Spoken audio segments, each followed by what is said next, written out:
So let's get started. Hello, everyone, and thank you for joining us once again for another trip to Nintendoland. Irrational Passions, Nintendo-focused podcast over here in the podcast verse, as I like to call it. The Podverse. The Podverse, that is correct. I'm joined, as always, by my Bowser Jr. forever and always, Alex O'Neill. Yes! Alex O'Neill. Hello, Alex. How you doing? Hi, Mike. I'm great now after that intro. Now it'll be like Sunshine, where we like awkwardly talk to each other at the end. I know Peach really isn't my mama. I'm just like, wow, oh no, really good. Oh no. I haven't seen that cutscene in like 10 years. I was just kind of spitballing it, but I'm just gonna believe it was good. And then as Bowser, I'll have like 5 lines to say to you over and over again. Oh no, Mario. That's it. But yeah, we got that going on, and we have some fun stuff to talk about with our special guest here, Mr. Mike Towndrow from 61 Indie. Hey, Mike, how you doing? Hey guys, I'm good. How are you? Thanks for having me on. Pleasure to see both your beautiful faces again. Mm-hmm. It's been a very long time. It's been a while. I was like PAX. I think we saw each other at PAX 45 years ago. Yeah, the final game convention. Yeah, the final one. Convention. That is right. Some would say we caused this pandemic. Oh no. Yeah, with PAX. Yeah, it was it. It was the just like broke out everywhere. Yeah, it was the center, the epicenter. That's right. They gave IP a panel, so the world had to end after that. It was like, all right, we can't do this anymore. Because the world ended, we finally got a PAX Online panel. That was there you go. Hey, nice. It all works out. Now we just live on the internet, and then it's gonna go into the next step where we're just all digitally sucked in, and we all live in the computer. We gotta upload our brain cells like Digimon. Yeah, exactly. That's what happens to that show, I think. Close enough. It's Tron, but Digimon works. Yeah, I was gonna say Tron is probably the better comparison. Narita boy, it's fine. Yeah, that's true. But yeah, we got some fun stuff to talk about in this episode. We have Mike here because Nintendo showed a big indie world, like a Nintendo Direct, like a mini Direct, where they showed a bunch of indie games. So that'll be fun to talk about. We also probably have like our most concrete evidence of Switch Pro happening. We got a bunch of Bloomberg articles that literally posted like a day after the last episode. That's usually how it goes with this show. Since we do it monthly, it's always like, hey, here, we're gonna get it out, and then like a day later, it's like they just drop a bunch of news on us. So it's like, oh well. But just more to talk about next time. Exactly. Yeah. We just we're like what is it, chipmunks, and we just stuff it all in, and then so we can talk about it all later. Yep, and then the other thing, apparently E3 is actually happening, which I still don't believe in some capacity, and Nintendo's confirmed to be there, so we'll talk about that a little bit. So yeah, we'll see what goes on there. And then like some bunch of video games also came out on the Switch, like Monster Hunter and Bravely Default, and some other, and I guess I should say Balan Wonderworld. I guess you could if you so choose. Yeah, nothing about those other good games. Yeah, yeah. But let's just get into it here and start with this indie world that just happened a few days ago. And yeah, I always like these little presentations by Nintendo just because like they go out of their way to get like a bunch of smaller developers and actually get their faces like presenting the games to us and like having them kind of talk more directly to like fans, and just like since it's a Nintendo, like they have like a bigger platform to like talk to like people who are playing games on Switch. So I think that's like a cool thing for them to do, and I always like that. That's like number one thing I like about Indie World is like overall they, for this little presentation, they had like developers from South America and like South Korea and all over the place, and it was cool. It's been really interesting because obviously we've been in quarantine now for 13 months, which equates to about 26 years. But we've seen a lot of these kinds of presentations, whether they be like indie or big or not, and the refinement and the approach, and obviously Nintendo's, I feel like, been doing them for longer too. So it's been cool to see them kind of refine the indie world showcase specifically, because like it was Nindies for a while, and then it became Nintendo Indie World, and a lot of that felt pretty much the same. But now over the last couple ones, they've really changed it with like these like little preamble things where we see developers. I don't remember if the last one had them like talking in different languages. I feel like it might have, but like but there was definitely a lot more of that here, which was cool. It felt way more like a world showcase of like we're partnering with, you know, small teams literally around the world in a way that the others haven't like quite made it there. And it's just like they show the game, they show the people, and then they show the game again with context, right? And I feel like they've really figured out how to do this where like the impact of the team and the impact of the game are both, you know, present. And it's cool. I feel like that this was, regardless of like how you felt about the games, I saw a lot of cool stuff in there, but I thought it felt like a really heartfelt show, which I appreciated. Mm-hmm. Yeah, I think with everything Alex just said, I love that this felt like the most quote-unquote world show that we got. It was a very international show, and both for quality of games and pacing and presentation, I think this was Nintendo's strongest show in a very long time. I think this totally is such like a night and day difference between the last main direct that was, you know, that showed Mario Golf and whatever else, because I can't even really remember. Right, yeah. No, but just like, yeah, quality of games themselves and just like pacing and just breadth of games shown. I was thoroughly impressed, and there was like one game on here that I was not interested in. Other than that, like I want to play every single one of these games. Yeah. It's I really liked it. I pulled a handful of stuff here, but I'm sure I'll let you guys. We can go around the circle here, and you guys can shout out stuff that really spoke to you. But I'll start here. Like Annapurna had like a squad of games here. They showed the one they were called Last Stop and Hindsight. Admittedly, they kind of blended together for me, but I know like Last Stop seemed kind of cool because it seemed like kind of like a more narrative kind of sci-fi game where it was like these different people were like all like living there, like all having these kind of like supernatural things happening to them. But then where they were saying it was kind of going to interconnect them in some way, and that was pretty cool. Yeah, Last Stop was shown at the Xbox showcase earlier last month, which I guess in comparison to Indie World, the Xbox showcase was literally 4 hours long. Yeah, like it was way too much talking. Where like I love hearing from developers and stuff, but like Nintendo really nailed it here. Where, as Alex said, gameplay, a little bit of snippet, more context. It's perfect. Right. Yeah. As opposed to Xbox, where they had the host live reacting to what they just saw. It's like, come on. Anyways, right. They did show a very extended gameplay demo of Last Stop. Okay, cool. And I think that demo did a big disservice to that game. Oh, it just seems. It seems like it was not totally ready to be shown. Just some of the production stuff, it was like a little shaky, which is totally fine. But a lot of the writing and dialogue and just like kind of delivery felt off. Their previous game, Virginia, I played. It's very similar. They did Virginia. They did Okay, Virginia, I've played Virginia. Twin Peaksy kind of detective game. I do not like Virginia. It did not work for me. So like, right. Yeah, I heard of it, but I didn't get to it. Yeah. Like I like the idea of Last Stop, but I don't know.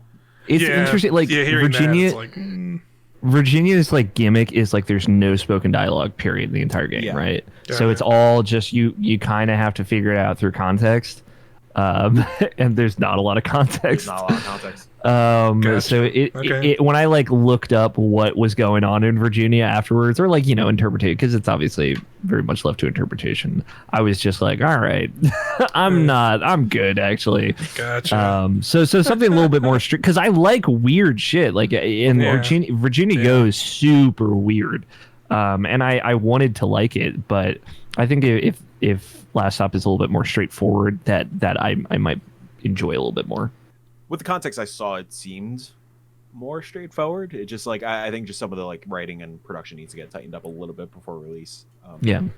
Gotcha. With Annapurna's backing, I mean, I always say like Annapurna and Devolver are the two best game publishers out there. Just period. Totally. So I think with Annapurna's backing, it could have a better chance than Virginia did. Yeah. Yeah, that's always the thing when you see Annapurna flash before a game trailer. It's like, okay, cool. Oh, yeah. Looking forward to see. I'm curious what this is already. So those are cool. They were kind of like some of the early ones shown. I think a big one in there. I feel like Quentin Hoffman would like break into my house during this recording if we didn't mention that they announced a new OlliOlli game, OlliOlli World. Dude. Yeah, that looks screamed during my live react. Nice. Yeah. The OlliOlli games are some of the best skateboarding games in the past decade. They're so good. Nice. Yeah. I haven't touched it, but this one looked like it got me like interested. Where I feel like those initial games were like, here's like a cool like kind of side scrolling thing. Where this feels like, all right, we're expanding this to like a much more in-depth game where you're like going around different routes and you're like talking to characters and taking quests and stuff. And that was like, wow, that's like a big leap. That's cool. OlliOlli 1 and 2 on Switch. I think it's called OlliOlli Switch Stance. I think it's currently $3 on the eShop during the Indie World sale. So please, if this is up, because this is if it's still on sale by the time this episode publishes, check it out. Mm-hmm. It's cool. OlliOlli is one of those indie games that I didn't expect to see come back in any way. So same. Right. And obviously Quinn talks about it all the time. It's his favorite skateboarding game. And it's also like, I know OlliOlli 2 is like big on Vita, which gives you a perspective of how long ago it came out. So it is cool to see it obviously come to Vita 2, the Nintendo Switch. Basically that. Yeah. That's pretty cool. And I like the look of that game. So maybe even it'll get somebody like me who was not like really into those initial games. So it's cool that it might reach like a bigger audience this time. Yeah, we'll talk about it a little bit later or reference it later, but it kind of looks like Sonic a little bit also, which I'm super into. I could see that. Yeah, just like some of like the alternate paths of like, I don't know, it looks like very Green Hill Zone-y or Chemical Plant Zone-y in points where you kind of like choose your own path of where you want to go. Right. Yeah. Come into that. Give me more good Sonic. You know what I'm saying? pray for the real Sonic is here, and he has a skateboard now. Yeah, that's all we need. What's cooler than that? Exactly. Black Hedgehog with lead. And a gun. Exactly. And a gun. I did tell Kelsey the other day that our first child is going to be named Chow Shadow Towndrow. I'm very excited. Nice. Well, that was great reaction from it, but I'll work on it. Yeah, work on it. She was like, okay, and then just kind of walked away and just like, try next time. After that, I don't know if it was right after that, but I think they gave us another update and confirmed that Shredder's Revenge, that new Teenage Mutant Ninja Turtle game, is also going to be on Switch. Because I don't think they when they first showed that game, they didn't really give platforms. So it was just kind of like a nebulous it'll probably be everywhere, but we don't really know. And so it's nice for them to be like, yes, it'll be on Switch. Of course, this is like a very obvious console for this game to be on, and it should be on. And that's awesome. It looks so good. It still looks really amazing. Dude, and Tribute is the perfect team for it. I mean, between Mercenary Kings and Flint Hook, oh my god. Yeah, the art is just unbelievable. Yeah, the sprite work looks really great, and it looks, because the thing I think I really appreciate it too is just from those trailers, you can immediately tell they're evoking that, but they're also modernizing it and making it a newer game, and because you can see they were the turtles were using special abilities and attacks while doing their normal combos and stuff. That means they're gonna have new abilities and stuff they can learn, which I think is really cool and differentiates them even more. Maybe co-op attacks from too. Gameplay. Yeah, totally. And it definitely oh, go ahead, Mike. Oh, sorry. Something I noticed with this trailer also, they kind of they're capturing the weird 90s beat 'em up humor. There's that moment where they go into the office and there's a Foot Clan soldier just typing away at a computer. Yeah, typing on it. Shocked. It's yeah, dude, you guys just get it. Yeah. There's a lot of stuff like that. I loved it. That initial trailer that came out, but after the last episode of this we recorded, so it was very exciting for all of us on Twitter that day. Mm-hmm. But I definitely got the vibe that there's gonna be unlockable characters as well, Master Roshi and all that. Or Splinter. I don't know why I said Master Roshi. I mean, who knows? Master Roshi. Master Roshi just rolls up. Yeah, it's here. But yeah, so I just, that game seems poised to be similar to Scott Pilgrim, where it's the people that like this genre are really gonna fallen in love with this game. It's a game for the real ones, for the real ones, for the beat 'em up fans. That's cool. Like I'm stoked for that game.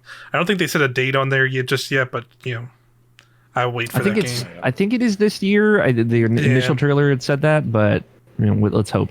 Take your time, let it cook. Yeah, totally. Yeah. I'll play that when it gets here, when it's ready, for sure. After that, we had one. They had like a big reveal towards the end of it, but I'll do a quick couple of shout outs here. I always love when they get some shadow drops in there. You gotta always get those in there. And they got some cool ones, like Fez is finally coming to Switch. That was like a weird deep one, because I feel like it's been years since that game has been like relevant. And they were just like, it was not on Switch. Yeah, I think a lot of people. We had that same reaction. Quinn and I had that same reaction in Slack of like, I thought this came out on Switch like in 2016 or something, or 2017. Yeah. What's great here? Shout out to the fam. George Cruz Alvarez had a big part in this. Apparently, him and he did. Nick Verge made the new trailer for Fez, which is awesome. Nice. They're both from Pop Agenda. Obviously, George used to be a part of IP. So we're going to shout him out every time we get the chance. So that's awesome. That's very heartwarming to me, because I know he really loved that game. So I just think that's cool. Yeah, I don't get to brag about my kids enough, so I got to. Yeah, you're just stuck here on a Nintendo podcast with me. No, I'm proud of my son here too. Even though he's older than me, it doesn't work like that. I don't know how it works either. But anyway, the other game, which I'm actually super curious about, I downloaded this, but I've not started playing it. It's called The Longing. I'm very curious about The Longing as well. I don't know how I feel about this. Yeah, right. I don't know if I want to play this game for 400 days. Yeah, it seems super interesting, and I think it actually was on PC. It might have been on PC before this. But now it's on Switch. I think that's why it's saw some people talking about it. But yeah, like you said, kind of the premise of it is like it's kind of like an adventure game, but basically like you're like this little like shadow creature guy who's like a servant to this underground king, and like you're basically have to hold down this place until he returns. And so like there's multiple ways it can play out, but there's like Mike said, there's a real timer for 400 days in the game, so you could just let it idle and for 400 days, and then the game will like finish itself, and like you'll get like an ending for that. But there are also like things you can do in game to like speed that timer up and like do certain things. Like apparently I was reading like you can read the entirety of Moby Dick the book like in the game. Like that's like a thing, like the whole entire book is in there, and you can just like there's like a scene of like the dude sitting down a chair next to a big bookcase, and he's just like reading a book, and you can read all of it. And like there's a whole bunch of like weird stuff like that in the game of like you can just like hang out here and like it'll just waste a bunch of time. And I love the idea of like bizarre, and I want to see what's going on with that. I love the idea of like the little guy like reading on a chair, and in like 120 days pass in real time, because Moby Dick is a terrible long book, and then he closes it and he stands up and he's like, "Call me Ishmael," and that's how the game ends. That's like one of the endings. That would be pretty funny. That would be a 10 out of 10 Easter egg. Is all I'm saying. Yeah, and just like really interesting because it's like all like hand drawn art as well. Like it looks really pretty. The style of it looked really cool. So I'm curious. We'll probably do a viewpoints or like a video on that on our YouTube channel if that's where you're watching this. Please supply me with 400 straight daily updates, please. Exactly. Yeah. All right. Here's to clarify. I don't want to play any game for 400 days straight. Yeah. That's no fair. All right. Here's episode 236. I'm on page 80 of Moby Dick. Moby Dick. All right. Let's go. Please like, comment, and subscribe. Sorry I haven't posted in a while. I know it's been a few weeks since I posted a lot of stuff. Every YouTube video starts with yeah. I wanted to take a break for these 10 in-game days and the longing. Sorry. Thanks for all my thanks for all my biggest fans for powering through. Sticking with me. With me. Another weird game, but mostly this game, this is called There Is No Game, and honestly I heard most of this about this game from Vinny Caravella from Giant Bomb, because he's already played, like he played with his kids, and he was talking about it on some of the Giant Beast cast a bunch because it was on Steam. And he was telling, like, it sounds actually like a really interesting game too, because it's like basically like you're like it's kind of like a point and click adventure game, but it's also like a whole bunch of other games like melded into one, because like the whole premise is like you're talking, like you're basically like the game itself is like this robot or AI, and it's trying to say like, hey, you're not playing a game, there is no game, you're not here, and you're just like poking at it and like doing weird things, and then like it'll shift to different things where it's like at one point it is like a old school point and click adventure game where you're like moving a character around, and then there's like a top down Zelda sequence, and there's like another part in it, and it's just this it just gets like more and more ridiculous as this robot's like, there's no game, why do you keep doing this, stop, like that's kind of the whole I definitely want to play this one. And and I heard it gets pretty weird by the end. Interesting. But yeah, that's on Switch now as well. But yeah, it's on Steam, on PC as well. So that's pretty cool. They all look pretty cool. We'll definitely maybe do some viewpoints checking those out. Yeah, that one gave me like WarioWare vibes in a big way. Yeah, which is same. very cool. I could see, totally. But other than that, I'll open the floor to you guys. I'll start with you, Mike. Were any games that you saw in here that you wanted to shout out that you thought looked particularly cool? Yeah, I wrote 4 more down that really stood out to me. The first one's Aztec Forgotten Gods, this beautiful looking 3D action platformer, I guess, where it's like all based on Aztec mythology. I guess that's the right word, and just looks like a rad as hell, like Platinum-esque action game. Yeah, it looks cool. It looks sort of like Prince of Persia. Yeah, like I could see like it's like a sort of cell shady kind of going on. I can kind of see that. And putting an H after the word Aztec is just the coolest freaking thing in the world. Yeah, because it's like it's kind of like the weird. I don't want to say cyberpunk, but it's like Aztec, but it's like Aztec, but it's like future technology like mixed in, which is cool. Future punk Aztec stuff. Yeah, which is cool. It also gave me weird Asura's Wrath vibes. Yes, which is always a plus. If you're familiar with that game, which is always a plus. But yeah, totally. I wrote down Beast of Maravilla Islands, mainly because this looks like Pokemon Snap. Yeah. And I'm all about more Pokemon Snap clones. Totally. Yeah, that game looked very cute. I'm down to. I want to check that out too. Yeah, just roam around the island, taking pictures of little creatures, little boys and lads. Let's go. Yeah. All about it. Another one that it was one of my Game of the Years last year. I was pretty obsessed with it. Art of Rally finally coming to consoles. Mm-hmm. Art of Rally is a really, really great racing sim that is hyper stylized, like sort of like low poly cell shaded in a way. Man, it's like one of the best race. It's like up there with like the Forza series for me as far as like racing mechanics go, and actually actual driving mechanics. Feels great, looks beautiful. It's super chill. It's kind of like most racing sims, it's kind of frustrating at first to get the hang of things a little bit, because you don't realize how realistic things are going to be, especially with a game that looks more like an arcadey top-down racing game. But man, Art of Rally is something that everybody should keep an eye on if you have any interest in racing and stuff. It's really, really cool. Nice. And the last one, and I feel like this is a big deal, and I'm shocked that it was like just thrown away in a montage.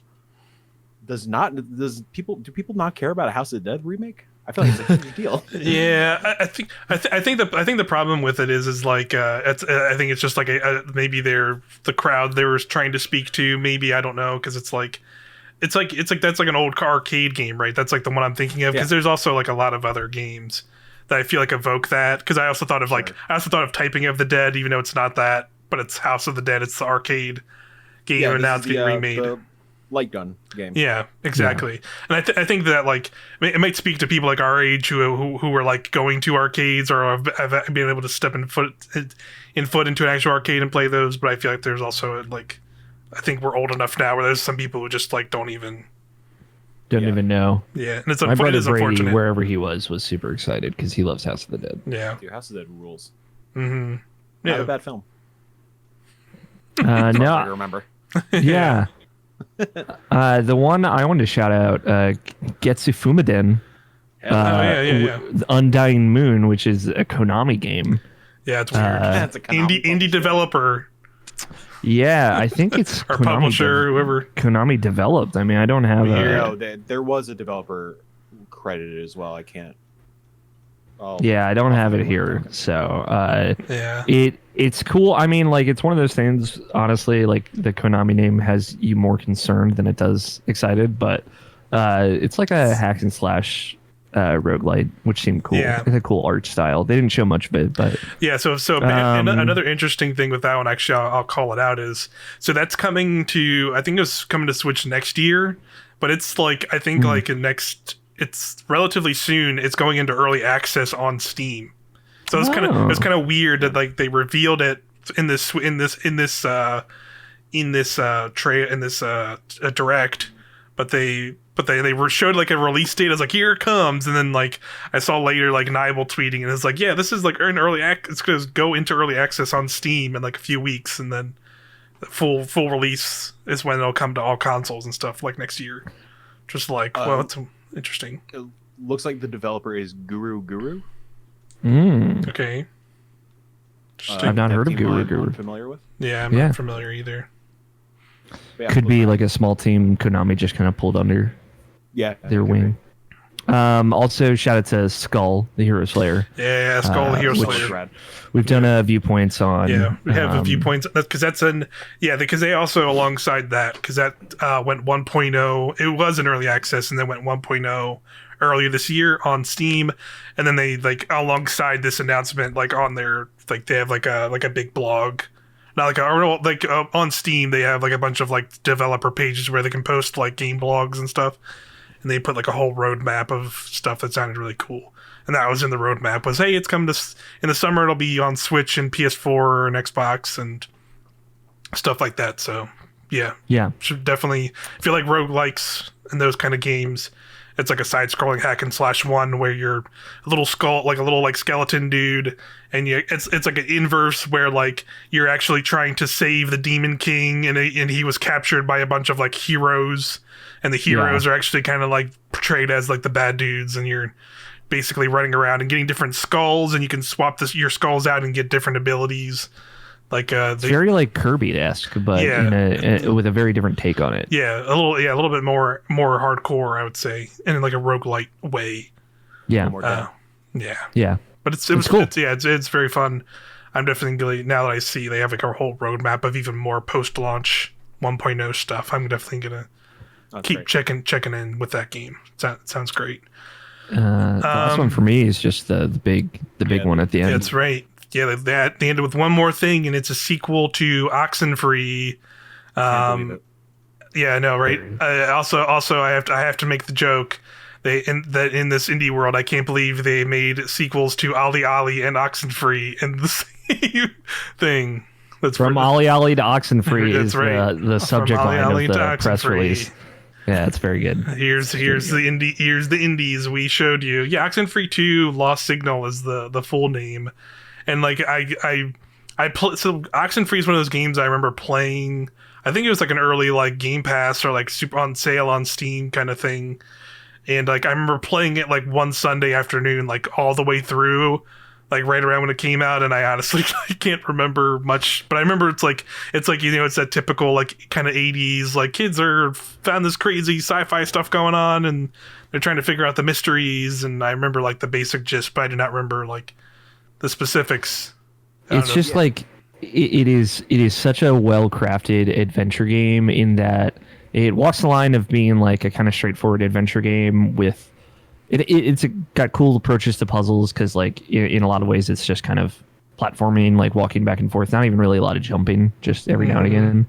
And a lot of it is just like driven by the conversations that you have with the other characters. And they're all teens, and like you've got a lot of great tropes of like the kind of like popular bully girl and the best friend who probably has a crush on you, and the main character is going through this very difficult time of like having lost her brother and kind of dealing with that, and the way that it takes the consequences of your actions and can like warp the story around it is super, super cool. And it's just like one of the coolest vibes in a video game. It's hard to really capture it. Like the game is a 2D artistic, like hand drawn or 3D animated game that looks 2D. but it is terrifying and really creepy. And it is not really like jump scares or anything. It's just like you feel the kind of dread of what it feels like to be in these environments and to have these kind of spooky things happen around you. Yeah. And it did that just so well. Mm-hmm. These guys went on to make I can't remember the name of it. After Party, yes. Right. And also, Next Stop Nowhere was their game after Party. It's a Apple Arcade game. So yeah, I know After Party had a little bit more of a mixed response. So it makes sense that they would kind of go back to the Oxenfree well and see what else to say there. But like the thought of like there being more vibes like that game again is really exciting. Yeah. Yeah, Alex nailed everything I want to say about it, except also one of the best soundtracks or scores of the past, like of the last generation. Scientific, Okay. Freaking rules. Oxenfree was one of my favorite games of the last generation. It's a game I did not ever expect a sequel out of because it sort of definitively ends in a way, depending on the ending that you get. But yeah, I'm excited to go back into this world, and they described it as going back to the island. I think it's Edward's Island. 5 years after the events of the first one, and you can see that in the trailer. Like everything's all run down and weird, and there's creepy dudes with masks and stuff, and I can't wait. Yeah, cool. I'm super stoked. Never before has an obtuse triangle ever been so scary. I'll tell you what. there was some big red static boys. Yeah, that's right. Yeah, some big red triangles in that trailer, and I was like, oh no. Yeah, it's spooky. It's like the darkness is here all over again. Kind of, honestly. But yeah, that was the overall. I think overall, pretty much everything they had in the indie world, more or less.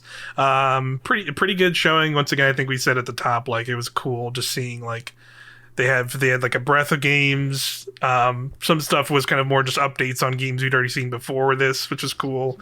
And then some cool surprises like Oxenfree 2 and OlliOlli World. Good showing. I know there's there's always the people back and going Silksong.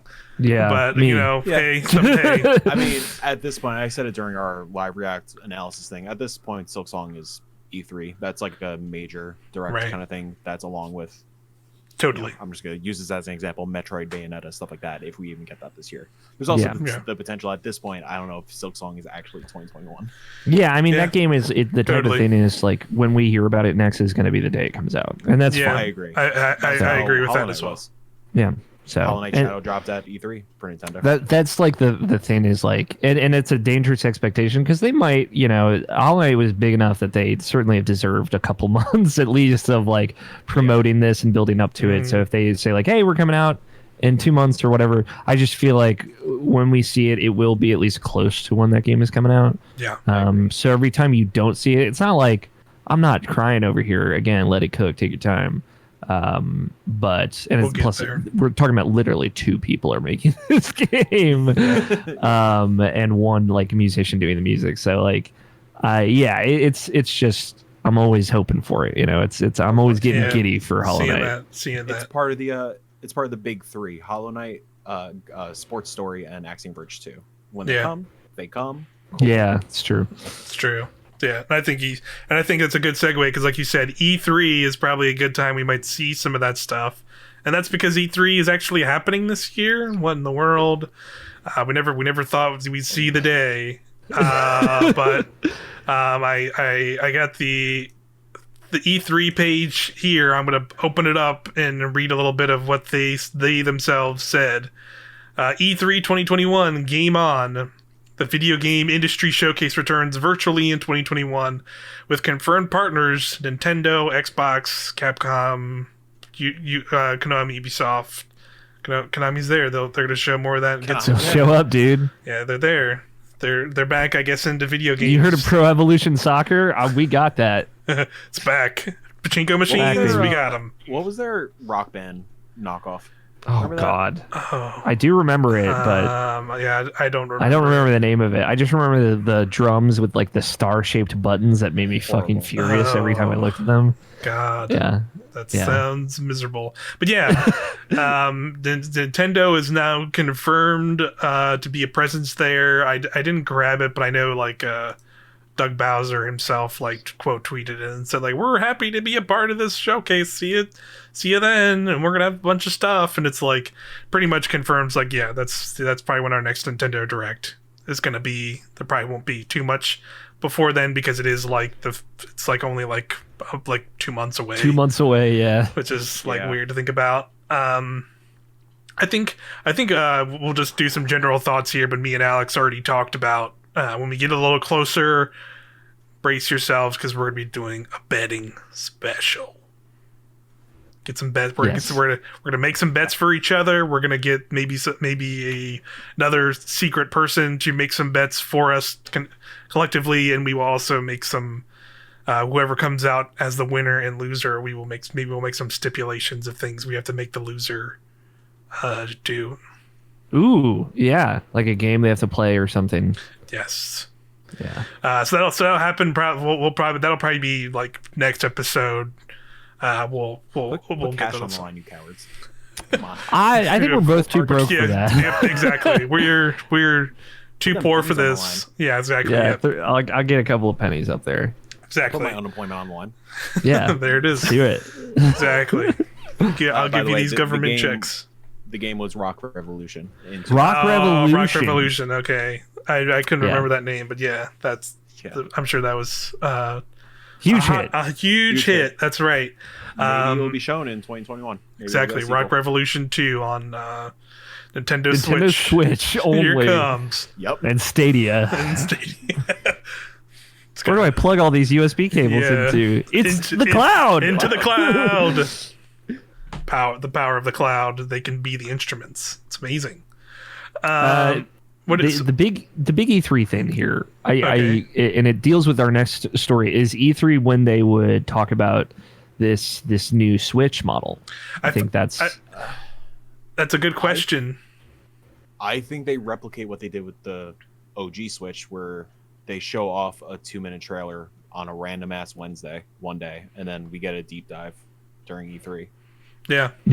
Just get some hype for it. Or even like a separate like system deep dive, like I don't know, like the following weeks or whatever. But maybe I think E3 is going to be mostly just games, unless they dedicate Treehouse to like deep dive into the system. Yeah, I don't know. I feel like there's a very strong possibility that we don't see it at E3 also. Just because Nintendo is definitely like, like the Switch Lite, I don't think was announced during an E3 or anything like that. No, I think they like to announce hardware on their own timetable. Mm-hmm. We've obviously seen like big hardware reveals at E3, like the Wii U is the one I'm thinking of specifically. And, we've had the NX was teased at E3, but that eventually had its own thing in January, of all times. So I think you're new me. Let's go. Yeah, exactly. I think there's a good possibility that we just see games there. I think what it depends on is how tied to this new OLED Switch model, like a new round of video games are. Like we've talked about Breath of the Wild 2 or Bayonetta 3, like these games being tied to a Switch Pro just in there, like, hey, it's going to look and play best on this. But yeah, I don't know. What do you guys think? Yeah, for sure. I think personally, I think they'll maybe I kind of agree with what Mike said of like they'll kind of do like an initial kind of like 2-minute trailer reveal of like, hey, here's some people outside for whatever reason. They probably shouldn't be outside still, like playing Switch, and like hooking, like taking their Switches out of the dock, but it's going in and it's like, whoa, it's on a 4K TV, look at that, it looks better. Or like, whoa, this one has like a bigger screen size. Like kind of showing off the features they've talked about so far. But and then they'll do like some teases, and then at E3 will be like a more like here are the games they're gonna take blanket on the words, but like basically take the control or take the power that this new updated console will have and like put it to use. Sure. Whether those games are this year, I don't know. It's hard to say because you look at Nintendo's like lineup, and there is like we do know like a decent amount of stuff coming after this, because like we have Pokemon Snap in April, that'll be out by the time. But then June there's games. I know there's a game in June. Mario Golf is June. That's it. Mario Golf is in June. Skyward Sword HD is July, and then Pokemon the Diamond and Pearl remakes will probably be their winter or fall game. Their big winter fall game. Oh, and there's No More Heroes in August. No More Heroes 3 is August. Right. So like they already have like a pretty decent amount of like bigger like games there. So I don't know much else what they'll fit in there. I feel like we might get one thing, like one big kind of surprise, and that'll be kind of like the game that'll kind of sort of maybe come alongside the Switch Pro to like kind of show that off more. And that'll also market maybe towards like people like us, because I think ultimately like that's who the Switch Pro is going to try and attract, are like the people who are already way into games and are not necessarily people who are like looking to buy their first Nintendo Switch. Like maybe they're trying to like upsell the people that are like, oh, you just bought you were the dummies who like bought it on next gen consoles already. Mm-hmm. You're definitely gonna want a Switch that maybe makes Breath of the Wild, even the original one, run at like 60 frames per second, or doing these upscales on these older games that make them already run better. There was that story that came out that the Switch Pro is supposedly not going to affect old games that much. Yeah. Okay. Interesting. So there's that also. So it seems like it's just going to be games going forward. So yeah, like Breath of the Wild 2, Metroid Prime 4, Bayonetta, so on and so forth. Mm-hmm. Yeah. Which is interesting, which I'm not a huge fan of. Yeah, so it's the most Nintendo way to do it. But it is. Absolutely. It is. And then, I mean, hopefully they, I don't know, like patch Breath of the Wild and stuff like that. I don't believe that they will. If they do, they'll just, they'll repackage it with like the season pass or whatever and sell it again with Pro upgrades. Yeah. I mean, I don't know what else they would have to show at E3. I mean, being on a Nintendo show, I'd be remiss to not put out my hopes and dreams out on the line and say like, hey, maybe Star Fox Grand Prix. Who knows? Hey, where the fuck is that game? Yeah. I mean, I don't think there's a chance in hell we see Metroid Prime 4. I would love it. No. Maybe Bayonetta, wherever the hell that is. And I'm pretty sure Breath of the Wild 2 is at this point not this year. I'm sure they would love to launch it with the Switch Pro, just kind of reflect what they did last time, but I don't know, man. I feel like the next time we're going to see Breath of the Wild 2 is at Game Awards. Yeah, it's possible. Yeah, totally. And speaking of Zelda, I mean, there's the whole like, are they going to do anything else for Zelda's anniversary? Like, are we getting Wind Waker and Twilight Princess on Switch? Like, again, those are just more ports, and it is going to be just like a year of ports and remakes. But as Nintendo fans, as the suckers who are going to buy the Switch Pro, we'd be very happy with that. Yeah. Right. Totally. I think, like, especially over what you were saying, Mike, like Mike Burgess, they do love to have like a tentpole title per month. That's kind of been their approach to the Switch since it came out, and that's kept it going. Like, it's done a great job of keeping momentum for them. And it gives opportunities for stuff like Astral Chain and Mario Golf to like carry a month, right? Like, it kind of forces their platform audience to engage with the games that they want them to. And we've seen that result in a lot of games getting a second life in a way that they never have before, like Animal Crossing or Mario Kart 8. Good Lord. Stop buying that game so we get 9. Yeah, just that's where we're at. Pretty much, but please. Like, a new Mario Kart obviously is a possible thing, and that would make a lot of sense for a new Switch platform as well. But also like the long rumored 2D Metroid game could easily fill like a September slot, and then if November is Pokemon, October could be like more Zelda ports, and then December could be a weird JRPG that they like to drop there or something. And that could be the year, which sets them up for like a strong 2022 with a Switch Pro probably launching early in the year. Yeah. Kind of what I'm hoping they're ultimately going to do with this Switch Pro. Excuse me. Well, one thing I'm not hoping, and this is like a fear that's been creeping up as we've kind of been getting more and more trickles of information about what they're thinking about, and like kind of what the text and the specs we've heard about the Switch Pro. is that it's not kind of just the new Nintendo 3DS where they were like, here's a 3DS, it's more powerful, and we're going to do more stuff, and they put Xenoblade Chronicles on it, and that was like the only game that like quote unquote utilized anything that was there.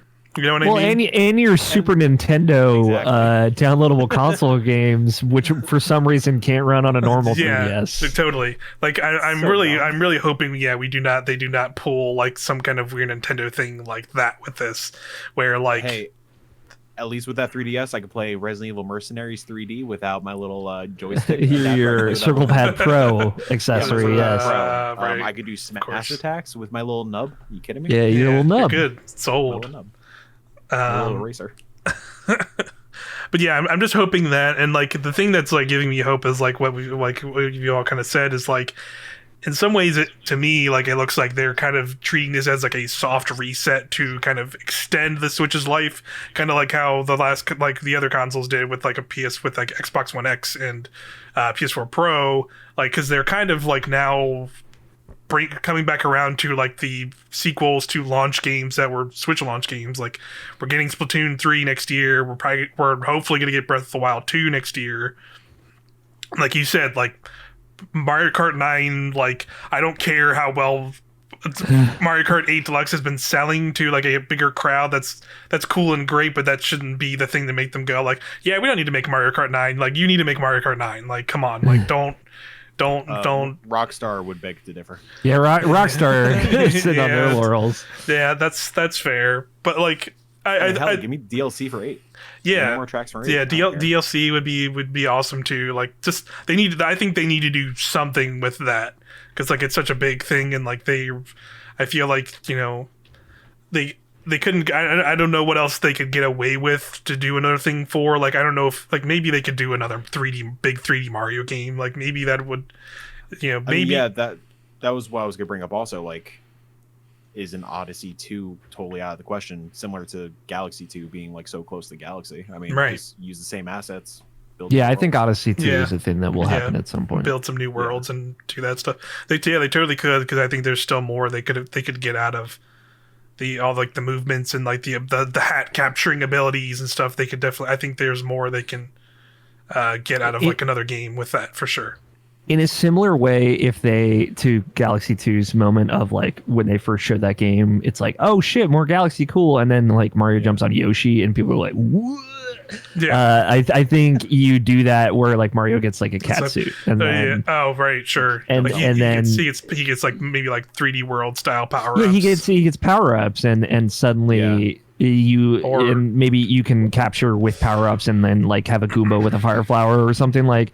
You could just do one thing, like inject a thing that is going to change that game completely. Or Wario jumps into the frame and throws his hat onto Mario, and then you're Wario as Mario just going around causing mischief. It's Mario with Wario's mustache. Exactly. And he's like taking money from people, and you can like shake people down and.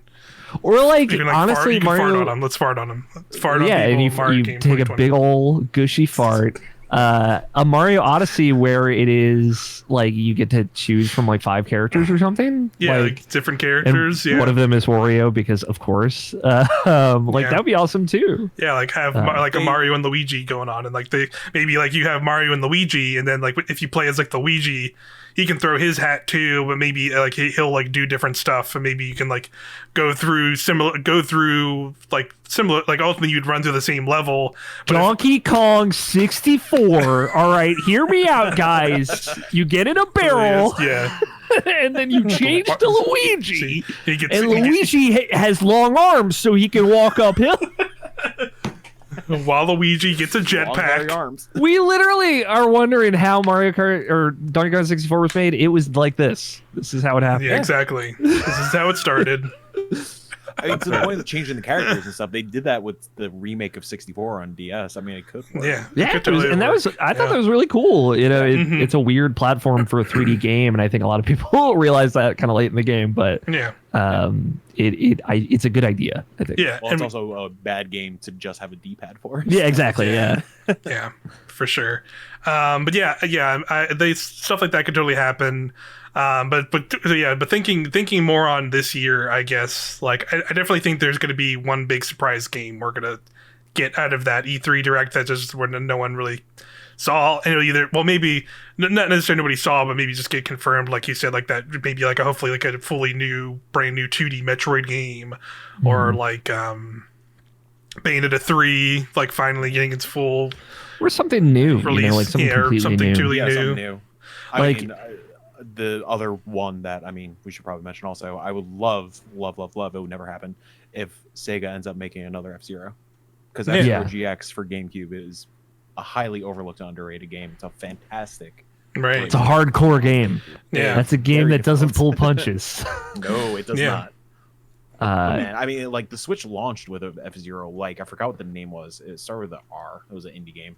It was very Yeah. good. I'm surprised that Nintendo just didn't throw them some money just to put Captain Falcon in there. Yeah, just like, here, do it. Yeah, take it. Yeah. Yeah, I think I would love also to see more stuff like Cadence, right? Like, Yes. Totally.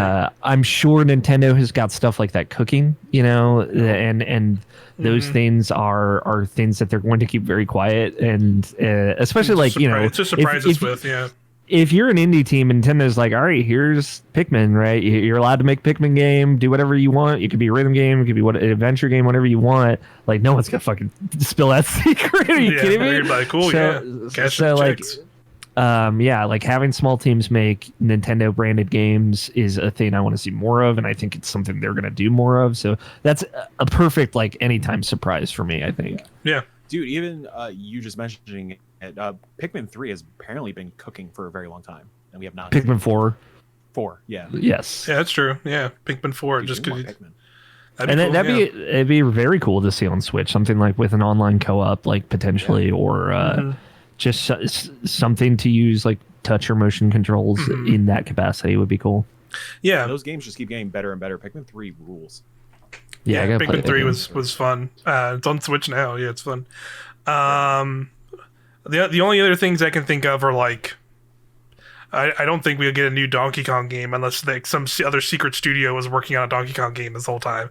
But something like, if a Donkey Kong gets announced with Retro's name on it, I would be so furious. yeah, totally. Yeah, people would Yeah. pitch, They're all pitchforks- hands on deck at pitchforks. this point, Yeah, so- totally. Yeah, it better be. Absolutely. The only retro game you're allowed to show that's not Metroid is Star Fox Grand Prix. Keep the dream alive. Another kind of like slightly they've been like a little dormant. Like I would say dormant in comparison to like how I felt like there used to be like a million games for like Yoshi and or Kirby. Like I feel like they used to like almost like pump those out. Like at least on 3DS there was like a yearly Kirby game, and we've only had the one Kirby. We've had like the small tiny kind of free to play Kirby games and stuff, but we've only had that one big side-scrolling Kirby game since the Switch, like the first year of the Switch. I think, or was it 2018 when that came out? Star Allies, I don't remember exactly. Something like that, yeah. Expanding my horizons here, widening my box, if I may. Widen that box, man. Come on. To you got it. I mean, Miitopia also coming to Switch. Yeah, that's May. That's in May. Not that I think that game is very significant on Switch, but something like a you take that back. Professor Layton on Switch or a new Ace Attorney game on Switch, like Sure. games that would have filled that 3DS catalog before, I could also see maybe filling a Switch spot. Them finally doing a full-on Switch version of those. Yeah, that'd be cool. Yeah. Professor Layton especially, I feel is a great match Yeah. for Switch. Totally. The other obvious thing is we'll probably get more Smash characters. Yeah, Smash characters, absolutely. Fill me up. Give me Fill the me up. yum yum Two in my more- belly. We got two more characters coming. I'm sure we'll definitely see at least one of we'll those get characters. one of them. Yeah. And also, I'm sure we'll see some Animal Crossing updates. I don't think they're done with that game by a long Yeah, that game's gonna go on forever. shot. So But yeah, that'll be exciting to see what comes of E3. When Nintendo's Direct they're going to show there. Once again, yeah, we'll have some. I think next episode we'll get more into the bets and hopes and dreams territory. But we have any more thoughts on Switch Pro? Because we we did talk about it a little bit in there, but I did pull the article that kind of had I pulled an article that basically quotes the actual Bloomberg article, because Bloomberg, you need to have a paid subscription to actually go look at the articles, and I was like, sorry, I can't do that, I'm not gonna, sorry, just for this one article. I do want to just go over the details a little bit from the top. Totally. So this is from Takashi Mochizuki or Zuki. I'm terrible with Japanese names, I'm sorry, but he is like, he reports on like hardware rumors, but also like, off the record reports from Japan to Bloomberg. He's got an incredible reputation. So like, it's one of those things where like the details of this, like this coming out fall 2021 was kind of the original intent, like that has or could have changed. So those are the kinds of things I wouldn't necessarily take to heart, but a lot of like the component parts are probably pretty accurate. So there were two separate stories. The one that came out after we recorded was that like it's going to have I believe a 7-inch diagonal OLED screen. That was like the first big story from Samsung, and OLED, that's great, that's a big deal. The first Vita had OLED. Just a great high contrast screen. Obviously, I think everyone's talking about their LG TVs, myself included. It's a great time. I think that's like one of those like minor details that like people just read and just kind of like gloss over. Like, where I think like once that's definitely one of those things where I think when people get when that you have Pro that in the hand and see an OLED, and they're just gonna be like, oh wow, and like there'll be a difference. Especially with like the Nintendo art direction, like Mario Kart 8 on this thing is going to look stunning. Like totally. we were playing we did a group stream last night. We were playing Risk of Rain 2, and that's like a high contrast game that just looks very good on OLED, for example. But like this is cool because all games are going to look better on an OLED display. So if you're playing your Breath of the Wild 1, it's still just going to look better just because of the better color and contrast ratio. And true blacks, right? The display turns off for black, which is, it looks good. And then the other detail that came out a few weeks later was that there's reportedly going to be a better CPU in this Switch. So a lot of the early speculation was like, I don't fucking know if it's just going to be as powerful as the original Switch, or if it's just going to have a new display, which is a lot of concerns came out of that. But this new DLSS supported CPU would make stuff like 4K scaling way more feasible on a device that has a 720p screen. So you plug in the dock and it would upscale to 4K using this dynamic scaling. This technology is weird for Nintendo to choose just because they typically don't go with the more modern or more recent version of a chipset. They usually go with the kind of most basic for what they're looking to do. The Wii U is kind of like the leading example of that. But in this case, they did choose something a little bit more top of the line, which obviously Nintendo is under new management since the last roundabout. So that does kind of make new sense to me. But that's the idea, is it is a powerful scaling processor that would be more powerful than the original Switch. It's a slightly larger screen with OLED display, better battery life, and it's reportedly coming out this fall. But like we've kind of said, we all agree that it sounds like that it'll probably actually come out next year or early next year. Yeah. So those are the deets. It sounds good, man. I'll pay this. They're saying $400 might be what it costs. Sure, Fuck, man. You Totally. got me. I'm a sucker. Just give it to me. Yeah, dude, I think us here are crowd suckers, and that we will buy we will buy slightly better versions of consoles because it'll make it's a bummer to hear what Mike was saying earlier, though, if that ends up being the case where they don't even try and maybe do a little bit of like nicer things on these previous games, or like at least when you like maybe put the games in, they get maybe like some minor things just because you said it's like a better CPU, maybe some better internals just by default will maybe hopefully do some things like, hey, maybe like the load Alex said, load time's a little better. The LCDs by default, the screen, it'll just gonna look better. Yeah, it'll look better, but I think like stuff like Breath of the Wild dipping below 30, on docked mode, that stuff will even out. Maybe better load times, like you had said, Mike. Yeah. Just to see some minor stuff like just to see some of those games, maybe at least get something like that of like, hey, maybe it runs, maybe this helps this game run a little smoother. Maybe they'll like the load times will get trimmed down a little bit on some of those older games, like Breath of the Wild. I think is definitely the main proponent of that because I can't really think of like too many other like maybe I think Animal Crossing has like at least like the initial like beginning load time is like a pretty beefy load time, so maybe that gets maybe like shrunk down just a little bit, like just like minor things like that I'd be ultimately fine with. But if they you know, and again I think this is coming from we just got these newer consoles and like you know a lot of these next gen versions of older games are getting kind of these updates that like make them like crazy instant loading, and I don't necessarily expect that big of a leap, but I like just seeing something like Nintendo attempt to maybe try and do something would be really cool. A piece of hardware that is like better universally, like just by the sheer fact of its existence, it makes other things better. I think is not off the table. So, which is cool. Yeah, I think also like support for larger storage SD cards will happen. That'd be cool. And just because the hardware will be stronger for it. And hearing better battery life is cool. Yeah. Granted, like obviously at the moment we're not going out that much, but still like hearing like, hey, that'll probably have like a couple more, like at least probably like I would guess like maybe like a couple more hours on that battery life is cool to hear. Yeah, anybody with a launch or those first 2 year switches that haven't gotten that beefy upgrade of the 8-hour battery life, definitely feeling it. It's not too much. Like I get 4 hours out of mine. That's all I'll ever really need at any given time. But it would be nice. I think we're pretty much on agreement. Like I'll buy this thing even if it like it doesn't ultimately come with some of that stuff I'm hoping for. Like if they reveal this and reveal like here's what playing like Breath of the Wild 2 or some other game that's going to be like one of their bigger kind of showpiece games, what it would look like playing on this newer Switch, and maybe that game will more so benefit from the more powerful hardware. Like if they do something like that, like that's enough for me. Like okay, $400, here you go. I'm an idiot.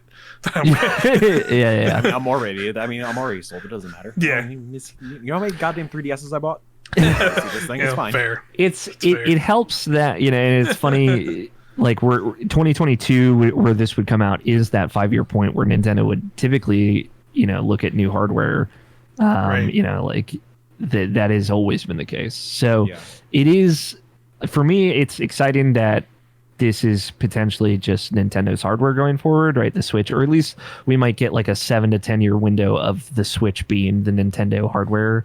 And that is a great time. I think everyone unanimously agrees it's a great little machine with great games. So it would be different, right? If this was the Wii U Pro and it's like, oh man, really upselling me on this one, huh?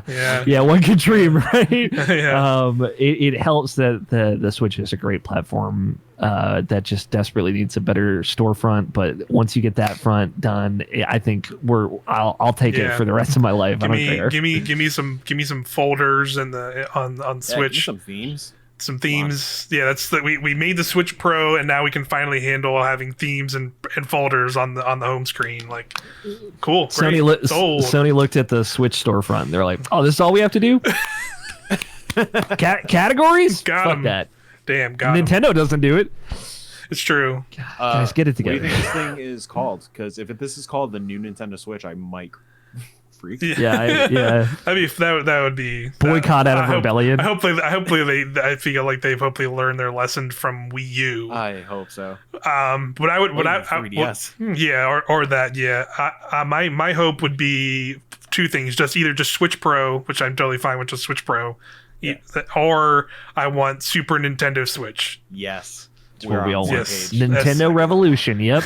That's what we have. The Nintendo Dolphin 2. Here it is. Yeah, Super Switch just sounds great. Super Nintendo Switch SNS. I like that. Yeah, I think that's great. Yeah, I would. Not gonna happen.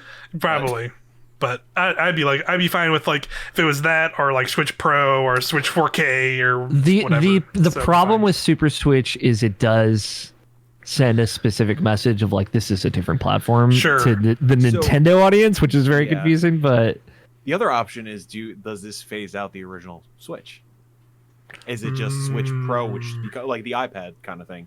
Does this just become Nintendo Switch, and there's also Nintendo Switch Lite? I feel like this is going to be a third SKU.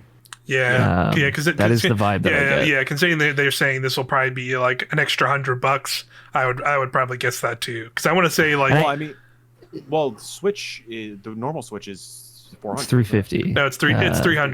No, it's 300. It's 300. So it's 200, 300. I would bet they drop the Switch and Switch Lite to 250 and 150, and they put this out at 350 or 400. Yeah, and they have 3 SKUs. Yeah, because I mean, like I want to say like the DS is at. I'm sure the 3DS even original DS at one point had like at least like 2 or 3 SKUs.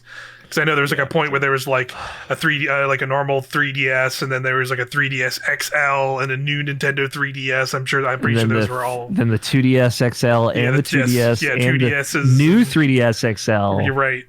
And then just the new 3DS, which was not XL. All right.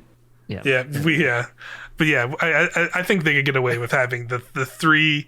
Maybe one day down the road, maybe they'll cut out that middleman. But like, I don't think I don't think they'll do it. I think at least for now, when that thing it's selling first comes out, totally. it'll just be the especially 3 with the price drop. That makes way more sense. Yeah, having the 3 SKUs. Yeah, and they're kind of covering all the ground now, I think. Yeah, and going off the names, I hate that new Pokemon Snap is new Pokemon Snap. Yeah, just call it 2. Pokemon Snap 2. Yeah, Pokemon Snap 2 would have I'm not complaining. We finally got Pokemon Snap 2. Hell yeah, let's go. Yeah, yeah, you're right. Just new Pokemon Snap is. I'm so excited for Pokemon Snap, you guys. It's so close, which is like it's crazy. So close. It's crazy to think about. It's like that's only like 2 weeks from today. I literally. know. It's wild. It's just like it's very exciting. Like the same vibe for me, Mike, of like when we played Luigi's Mansion 3, of just like what a perfect game to just like wrap yourself in. Yes, you know, absolutely. It's just so fun. It's just full of charm and like just like beauty. You want to know the thing here we come full circle. You want to know what the team that's working on new Pokemon Snap was the Pokken Tournament team. Hell yeah! So you have Pokken Tournament to thank. Motherfuckers for new Pokemon Snap. There's literally like I'm like actually it's like I'm kind of being I'm goofing right now, but it's 100% serious because if you go Rebecca Valentine did like an IGN article that's like interviewing one of the people that worked on new Pokemon Snap and like how it came to be, and it's like the same. It literally is the same team, and they went like, "Hey, we made Pokken Tournament, and like the Nintendo and Pokemon Company and all them liked it, and it did well." So that paved the way, and they said, "Yeah, do a new Pokemon Snap," and okay, and that's how it happened. Yeah, it'll make a lot of sense when Pikachu like suplexes a bunch of Pokemon in that game now. Yeah. Dark Mewtwo is going to show up, and it's going to be like, oh shit. Man, you know, take he a picture, might too. like, oh, fuck. How many legendary quests? He's got a fucking crystal coming out of his shoulder. What the fuck? Like, when we played Pokemon Snap in 1998 or whatever, there were like 4 legendary Pokemon. That was it. Now there's like 30. And imagine all like the cool, like, you know, going to the top of a mountain and seeing legendary stuff. Like, there's just, it's going to be pumped. great. Dude, the fact that this game has a day-night cycle. Yeah, that's so cool. Nighttime Pokemon and daytime Pokemon. Different Pokemon show up. I can make the nighttime boys glow.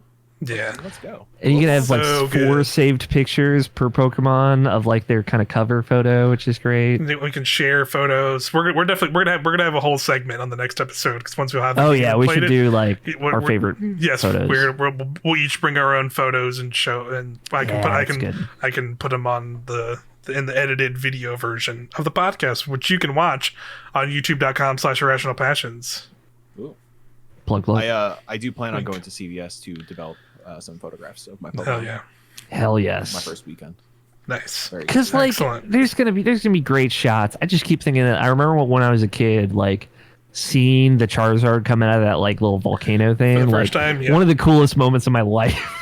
Yes. Just for no reason, right? Just because you think you murder a Charmeleon. Yeah, right. And then he jumps out. He pops out of a lava pool. Yeah. You're just like, holy and it's shit. like I didn't expect this. It's just so fun.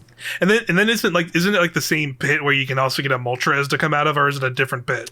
That's where it's like later. Along that road. It's later, right? That's okay. That's what I thought. Yeah. Yeah. But there's so much. There's so much stuff like that where you're just like, what the fuck? Yeah. And didn't expect it. And there's the hero over time. Todd Snap, the homie.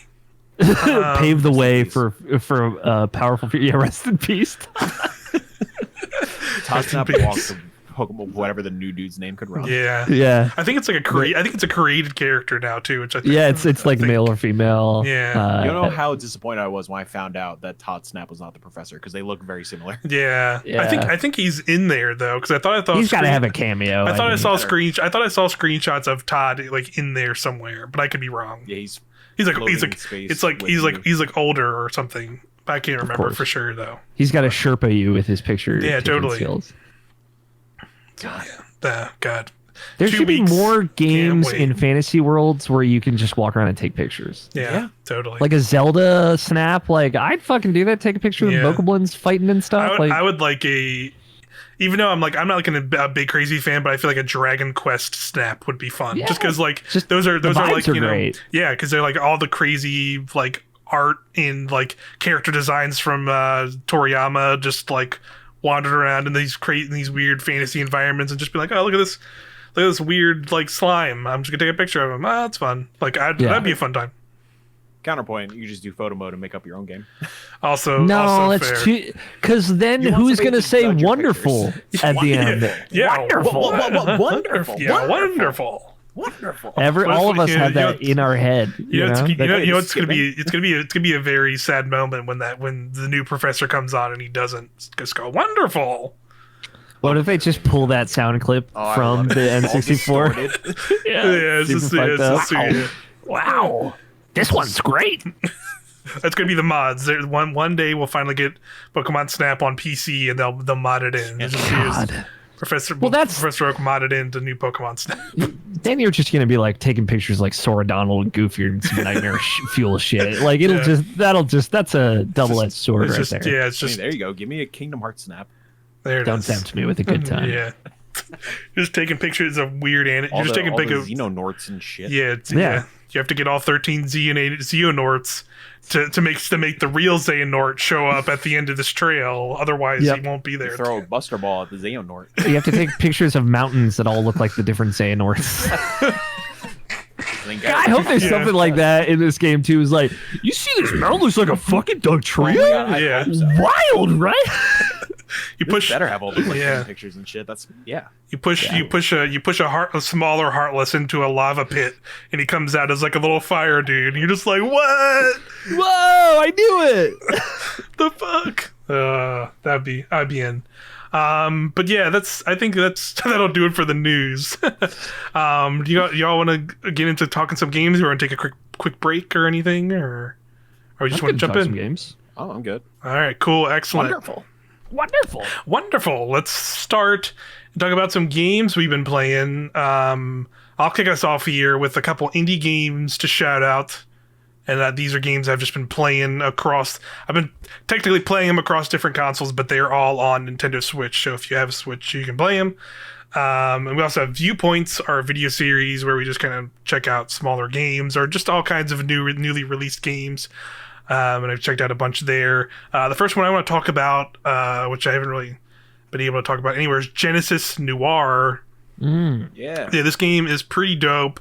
It's like it's a challenging like game to like fit into like a genre, but I'd say the closest thing is more like an adventure game. Because it is like, you know, there are some like side-scrolling environments or just like some like top-down environments. But kind of the whole premise is like it's like this noir. It starts as like kind of like a noir murder mystery, but it's also like told through like you reliving the Big Bang essentially and like going through different times. And it's a very, very trippy, weird game. It's like very, very like visual. Like there's no spoken dialogue in it. And you're just kind of like this, you know, you're just kind of like this sort of, you start off as a watch salesman and you kind of then get like wrapped up in this plot of this, you know, dude who's going to like who murders and shoots a lady, and then you get like basically sucked in, and essentially the Big Bang happens, and then you're like going through kind of like the first level is like the creation of Earth, and like and you're seeing like, and you're like growing plants in this zone, while it's also showing you imagery of like how these characters knew each other. And then it'll go to like the next sequence where you're underwater and you're like making underwater creatures, and it's very bizarre. It's just very abstract, but like very cool visually, and like it's like all like kind of like with a noir setting, so it's all kind of like black and white, and it has a lot of very smooth jazz, a lot of jazz. It's really really nice. It's cool. A lot of jazz. That's all. That's it. That's Genesis Noir. It is on Nintendo Switch, but I played it. It's also on Xbox Game Pass. On console and on PC, so I played it on Game Pass PC. It's really cool. Again, viewpoints on our YouTube channel, youtube.com/rationalpassions, where me and Quinn play it. I know Quinn Hoffman especially likes it. He's like, it's one of his like games of the year already. But it's really cool. Next up, another game, Kaze and the Wild Masks. It's a game me and you, Alex, have played a little bit of. And again, there's another viewpoints of that on our YouTube channel, wink. And that's basically, it harkens back to kind of 90s side-scrolling platformers. There's a little bit of Donkey Kong Country in there. And Alex, I think when you pointed it out, now it's stuck in my head, but it's also like a little bit of old school side-scrolling Rayman in there. Yes, definitely Rayman. Like not necessarily like the newer Raymans, like the like more actually like the older ones, like the PS1, like Rayman 1. Kind of side-scrolling, like those are all in there. Like it straight up has like the main character is this little rabbit girl named Kaze, and like they're straight up like Kaze spelled out like Kong letters, and that are coins that you collect in the levels. So like that's pulled out right from that. There's gems to collect, and you know the whole conceit is like there's 4 different masks that you can get, and they're kind of tied to like specific levels and like platforming challenges in those levels. So there's like a dragon mask where it basically makes it into like a mine cart level from Donkey Kong. There's like a bird mask where you kind of have to like fly through and dodge obstacles.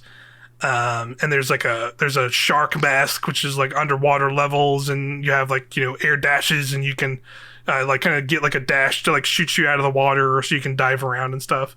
So it's pretty cool. I'd say it's definitely worth checking out if you're into those kind of side-scrolling platforming games. It's on Nintendo Switch. I think it's on other stuff as well. I think it's on PC and Xbox. It's definitely on Xbox and Game Pass, or not Game Pass, but it's on Xbox. Yeah, but yeah. I think it's everywhere.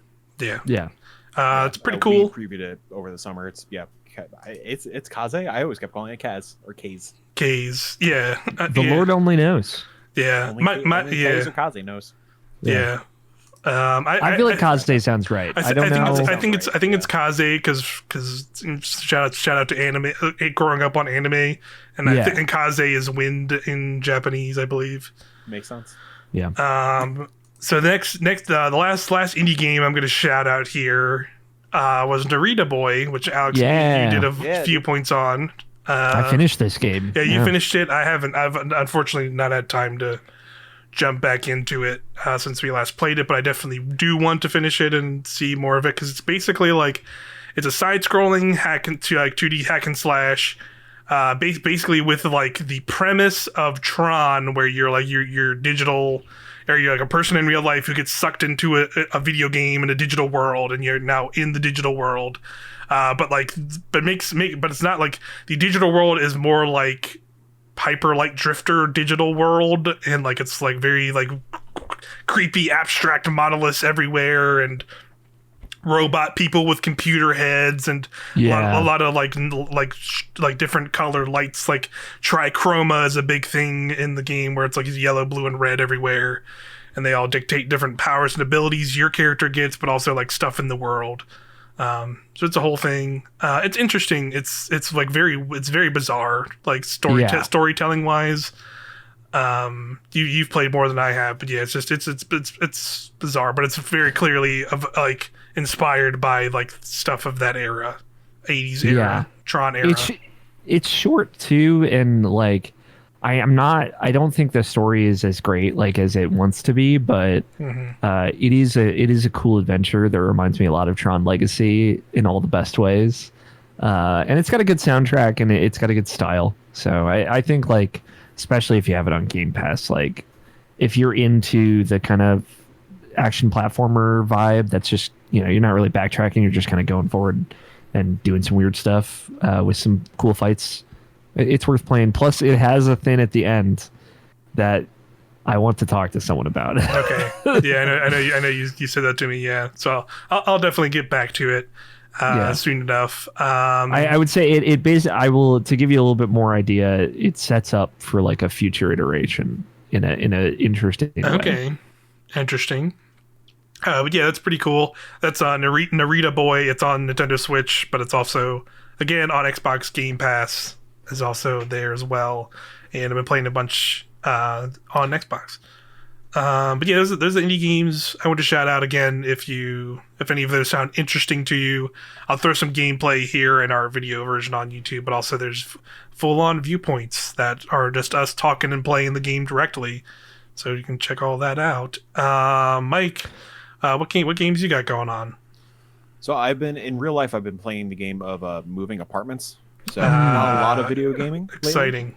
It's been a while since I touched my Switch, but the other day I picked up a game called Say No More. This is a game I had my eye on since its reveal. I believe at some point, I think it got announced during the Day of the Devs show last year at some point. Mm-hmm. It's an interesting concept where you play in a mundane just office where it's kind of like the plot of Yes Man.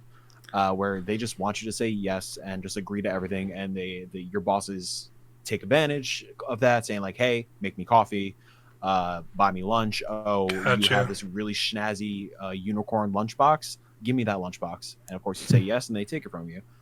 You find an inspirational cassette tape of this dude, this like Hulk Hogan looking dude, saying, teaching you how to say no. And in this universe, no is a very powerful word.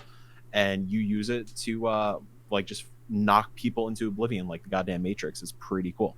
I love the concept. I love the writing. I love the aesthetic of the game. The only thing is that it's not that fun to play. It's auto scroll sort of like it's 3D, but in a sense it's like auto walk, and the only actions that you are doing are pressing the face buttons to say no.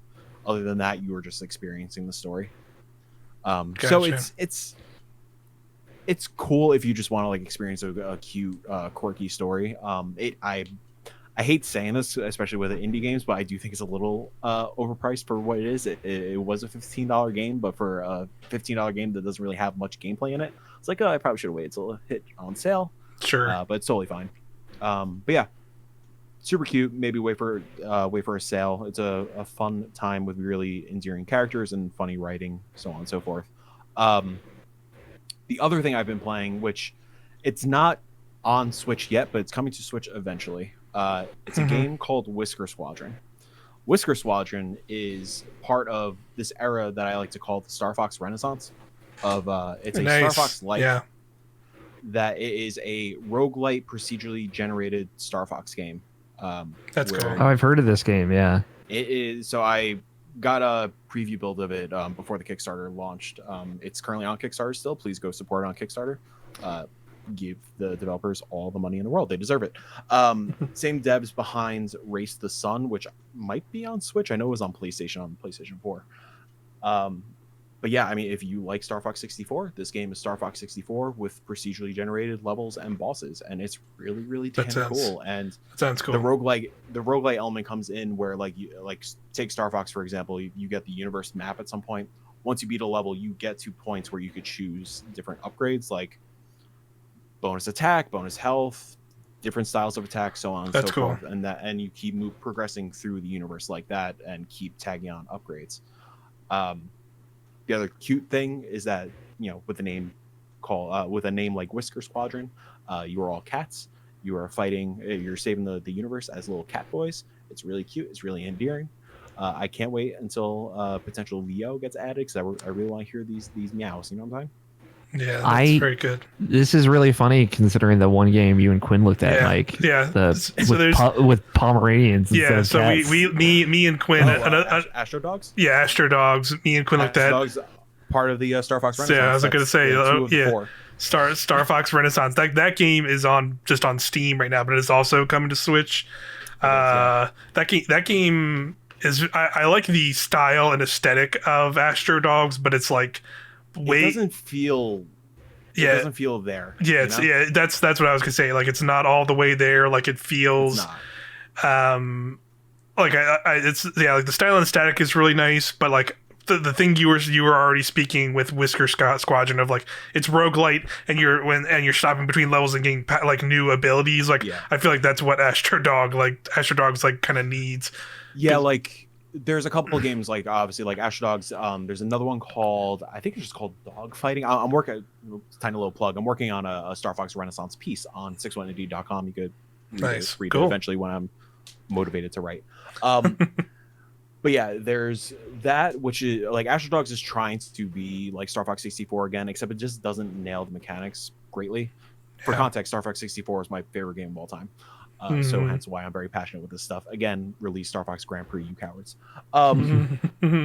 Whisker Squadron is Star Fox 64, except with a new twist. They want to bring the Star Fox like into like modern times with the roguelike element, and I think it works brilliantly so far. Yeah. There's another one that just got kickstarted maybe like mid last year called X Zodiac. I don't know if it's hitting consoles. I played an early like alpha preview of it.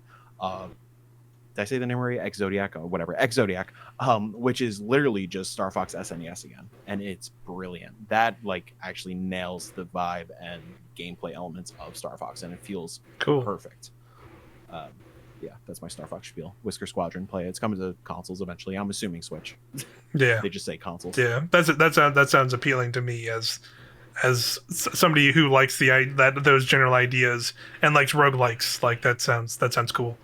So I'll definitely I played the first stage like 3 times, and like at the end of each stage I encountered 3 different bosses already. That's cool. Each time, and each stage is like totally like a different, like it's the same like aesthetic, but it's a different layout and different encounters, right? Like, with like what enemies you're about to face and stuff. It's really cool. Cool. Yeah, that sounds pretty cool. A lot of fun indie games. I'm happy to hear about, because there's like, I feel like it's just always so freaking many everywhere all the time, and that's cool, but also like hard to keep track of. So it's always cool to get. I try and shout them out where I can.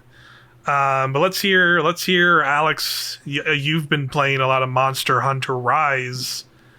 Yeah, and I want to hear some stuff about Monster Hunter. How's it been? How's it been streaming it? How's it been just playing it in general?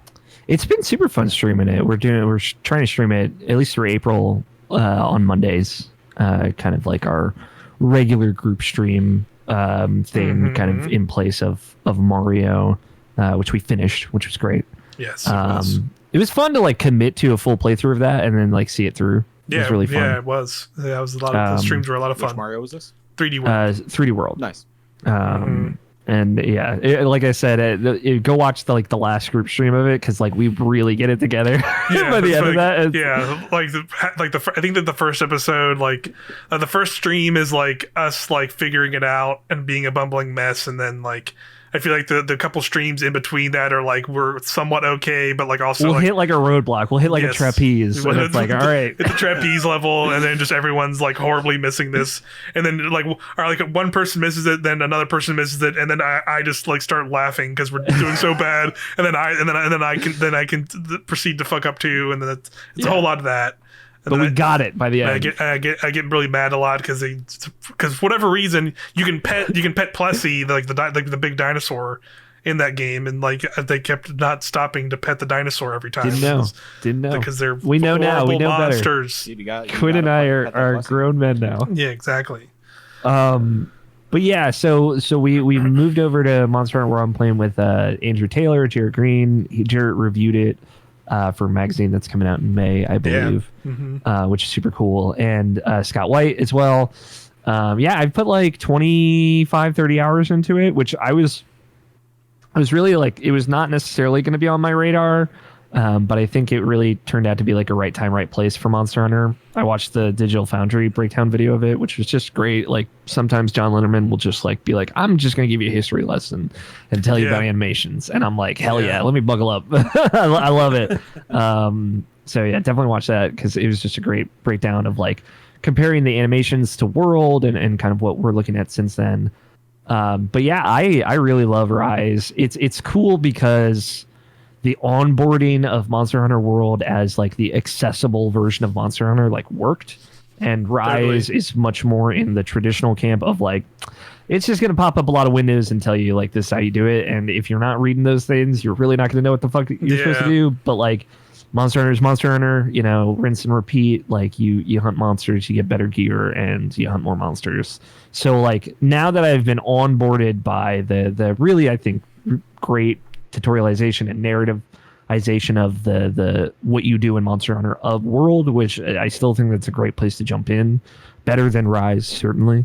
But if you have been onboarded and you're like, I kind of get the idea, you know, just give me a couple warm-ups and I'll be ready to hunt monsters again, like Rise is that to a T, but it delivers it so excellently because the Palamutes obviously are big and new, just as an additional companion, but these companions will be with you even in multiplayer, and you can ride them, and riding them doesn't consume stamina, but also gives you the opportunity to use quick select items while moving. So you can sharpen your blade, you can take potions, you can craft, you can like whatever you need to do, you can do on the back of a Palamute, which gives it just this sense of momentum. Like as soon as you get into a hunt, unlike World, right? They've taken out the like Firefly tracking and actually hunting it down, but they've kept everything else. So the open areas, the kind of multiple monsters roaming around, the places in the map that would be their den, all that's still there. But now it's just you get to it faster, as you would kind of imagine from like a partially handheld version of this game. So it makes a lot of sense, you know, like you're beelining straight to the monster. It's a lot of like quick endorphin rush, like let me fucking kill this monster real quick. But like the big mechanic outside of the mounts that they've added are these like sling flies. I forget what they're called. Wire bugs. Wire bugs, thank you.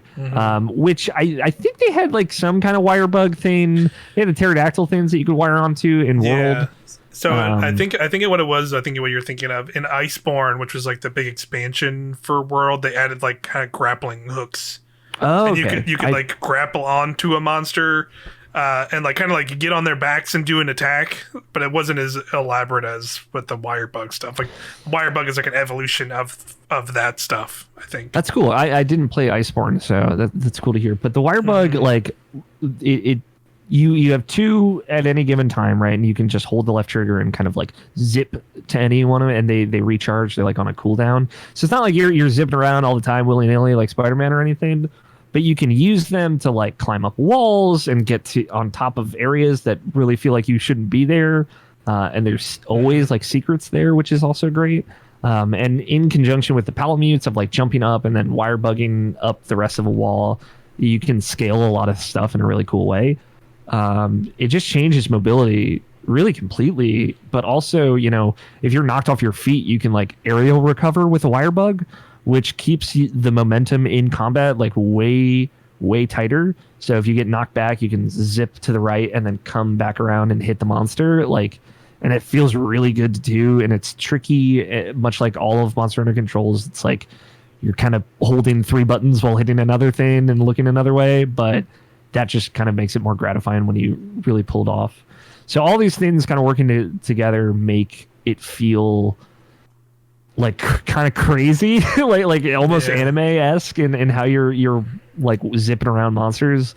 And I'm really impressed with all of this also working on Switch and feeling great and looking great. In spite of all of it, this is like the second non-Resident Evil RE engine game. Devil May Cry 5 was the other one. This is the first Reach for the Moon engine, which is what the name of that is. Not Resident Evil engine. Reach for the Moon engine. For the Moon engine. Right. But the first one on Switch, and the fact that it just scales well, it pretty much holds 30 FPS like under absurd circumstances, no matter what.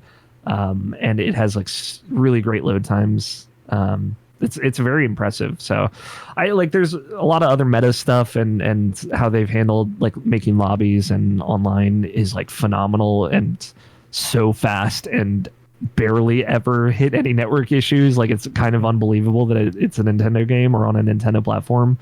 But yeah, it is just a very wholly impressive game. I like, I'm still relatively new to Monster Hunter, right? This is only my second one, but I'm happy to say like this one is even, I like it even more than Worlds, which I was not expecting, because I think World is really stellar. But if you get like what you got to do in Monster Hunter, like just jump into this one. I feel like you'll be having a great time in just a couple hours. But yeah, it's very impressive. I've played a couple other things, like Persona 5 Strikers is also on Switch. It's just like, that game is cool. I have not played a lot of it, but I think it's really cool that is available on Switch. Nice. In a similar way to like Monster Hunter Rise, it is a great, like, kind of pause at any time and then jump back into it. And it's good to put your Switch to sleep mode and then jump back into like, oh, let me just fight some stuff. It is a great, like, it scratches that itch as well. But I think that's mostly it. There's some other weird stuff, but those are the big ones. Cool. Yeah. Monster Hunter is a game I want to get into at some point. Just a lot of games. And you know, totally. as you know, a lot of Destiny to play. Yeah, a lot of Destiny going on right now. Me. Guardian games starting soon. Guardian games, baby. Let it go. Never. I'll never let it go. Look, it's too much Pokemon Snap to get ready for you. Alex does. I haven't told this to Alex, but if the day ever comes that Destiny comes to Switch, this just becomes a Destiny podcast. Yeah, this is just, we just can turn this to our Destiny podcast. But anyway, yeah, Monster Hunter sounds cool, and I want to check that out for sure. Yeah, I got a couple more things. Bravely Default 2, I started, and if like it's like one of those things where it's like I just started, but it's like a JRPG, so that means I put like 20 hours into it or something like that. Like we were gonna have Scott White here, but he on this episode we were talking more in depth because I think he's beaten it now. He just beat it like not that long ago too. Because there is like a lot going on with that game, because it's like it's very traditional in the JRPG sense of that. Like you kind of start with 4 sort of blank slate-ish characters in terms of like their abilities in combat, and then you're getting jobs as you progress through the game. Like you're fighting bosses that'll straight up give you the classes that you can then give them those jobs, and then you level up the jobs and they get new abilities. So like, you know, I have kind of just a lot of like within those 20 hours, I have like pretty much most of the basic classes, and you know, have some, and I'm starting to get into some slightly cooler, more interesting ones. Like I think the last one I got was like a Beast Tamer class, which that's cool. But yeah, it's pretty fun. It's pretty standard JRPG fare. It's the same kind of setup as that first Bravely Default game of like, oh, there's 4 characters and there's crystals, and the crystals are like, you know, protectors, and we probably gotta go save those at some point, and so it's getting there. I definitely will play more of it because I like that first Bravely Default a lot, but I'll immediately say this one is not maybe getting its hooks into me as much as that one did. But this one's still pretty fun and interesting. And hopefully I'll have more to say in a later episode about that, or maybe we'll get Scott on here at some point and he can talk more about it. But I guess I'll talk about the hottest release everyone was so excited for, Balan Wonderworld. Hell yeah. Woo! This is tell me about all them Balans. I'll tell you about Balan and all these Tims. Review on the site. All the Tims I was hanging out with. I spent $60 on Balan Wonderworld. That's right, you heard it right. It's a $60 video game, a full price True game. gamer, my dude. I played it. So I didn't play it. It is on Switch, and I've heard it, but I did not play the Switch version. I played it on PS5, but I've apparently heard the Switch version is like even worse somehow than the full console versions. Like, but boy, what a baffling video game this is. And I was talking about it like very briefly with former IP folk George Cruz. And he put like a decent perspective of like at the end of the day I don't fully know the development process of this game, because like it's basically Yuji Naka, like it's a new game from him. He is the creator of Sonic the Hedgehog. He is the creator of fucking Phantasy Star Universe. Like he has like a lot of big video game like franchises under his belt. But like I don't know, for whatever it is in this modern era, he just like can't get it together, and then I don't know if it's ultimately because of like you know, Square Enix. He went to Square Enix and they gave him a whole development team, and apparently it was the same. A lot of the people from the development team were from Blinx the Time Sweeper. Apparently there's like a lineage of like studio people and things from that, and somehow they all came together again, and now they made Balan Wonderworld, and it's a 3D platformer kind of, but it's bad. It's just, oh god, it's so bad, and it's so baffling of a video game. Because let me just tell you how this game opens. So you get this cool like fantastical like, well first you pick a character, so you pick a male or female like male or female boy character, and like on like, and it's pretty basic. It's kind of like Pokemon's one, honestly, where you're just like you pick a male, and then you pick like a skin color, and then you can just kind of go. They have names on that character screen. Like the boy's name is Leo Craig, and the girl has a name. I didn't pick the girl, so I don't remember her name. That name is never said in the video game once. It's never referenced once. There's no story in the video game to like have that name for. I don't understand it. But it's there, and that's like the whole through line of that game is like there's stuff here. I don't know why it's here. There's no setup or premise or reason for any of it.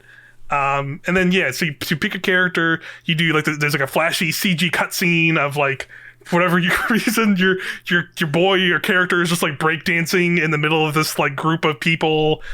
And then he just stops because like no one's paying attention to him, and then he runs off, and then he goes into this like random castle, this random like mansion, and finds Balan, and then Balan like sucks this kid into his crazy fantasy world. He Beetlejuices him away. Yeah, and that's like a whole CG cutscene that happens at the opening, and then it stops, and then you're just thrown into a hub world with like that tells you nothing about what's in the hub world. It's I think what they're going for is like chows, like from Sonic, because I know a lot of people like chows, but they have. Oh yeah. But it's not a good version of that at all, because it's like our chows are good in Sonic, but in this game, like it's very good in Sonic. Yeah, this is like a terrible equivalent of that, because like you barely like so basically they're called Tims, and like these little like bird creatures that they're like little like they look like kind of like slimes from Dragon Quest, but they just like have like little bird wings, and they like bounce around, and you collect gems in the levels, and you come back to the hub and feed them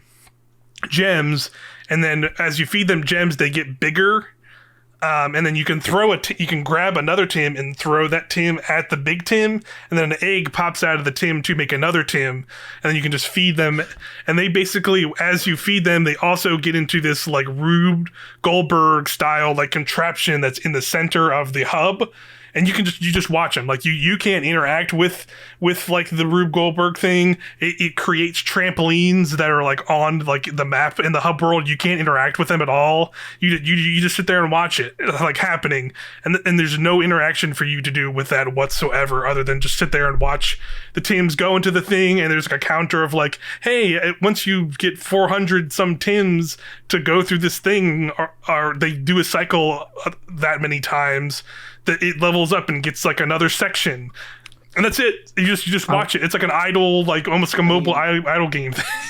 What you're describing sounds fascinating. I was looking at pictures of this Rube Goldberg machine, and it looks real wacky. I want to meet the person that's like the cross section of someone who would play this game but also really loves boots, and hear them talk about their Tims versus their Tims. You know what I mean? Like that's all I can think about right now. Timberlands. I probably have some. Yeah. I could probably. Yeah, exactly. Oh my god. So yes, that's just like the hub world. I haven't even gotten to the actual levels and platforming in this. As soon as I mentioned that there was like a chow thing in this game, I was like, maybe I wouldn't buy this game. Maybe I would buy this game. Maybe I will buy this game. No, don't do it. Chow's back? Don't buy this game. Yeah, if Go you're trying to back convince now. your wife to name your kid Chow something, this ain't it. Yeah. I mean, Tim is probably more logical. Yeah, it's true.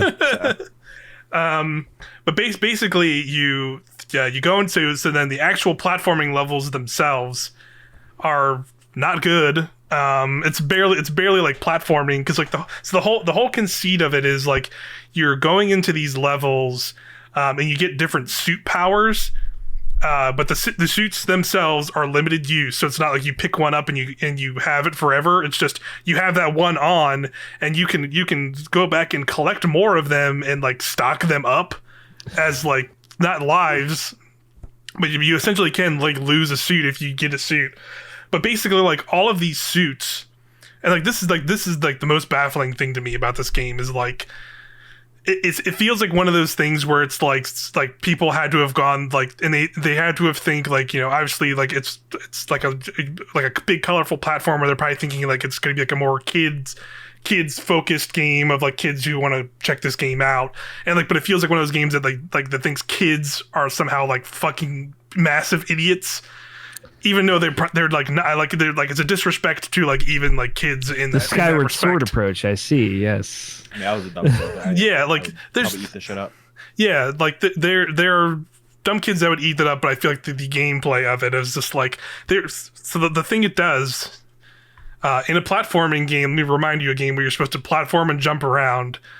Some of these suits like powers literally take all of the face buttons and buttons on a controller to like all the buttons do the one thing the suit can do, and sometimes those suits can't jump. So you literally will get a suit where all the buttons will not let you jump. You can never jump because it's like the suit's ability just like so. For instance, there's actually like on my personal Twitter, I shared a clip of like how when I was playing through it. There's a chameleon suit you get in one of the worlds. You're like it's like a jungle, like you're like in a treetop, like going around this tree. And the concept of the chameleon suit is like there's these little like grapple points up in the level, and so when you press a button, it zooms down and puts you in first person, and then you can aim the tongue, and you have to put the reticle exactly on like the hook points to get the tongue to shoot.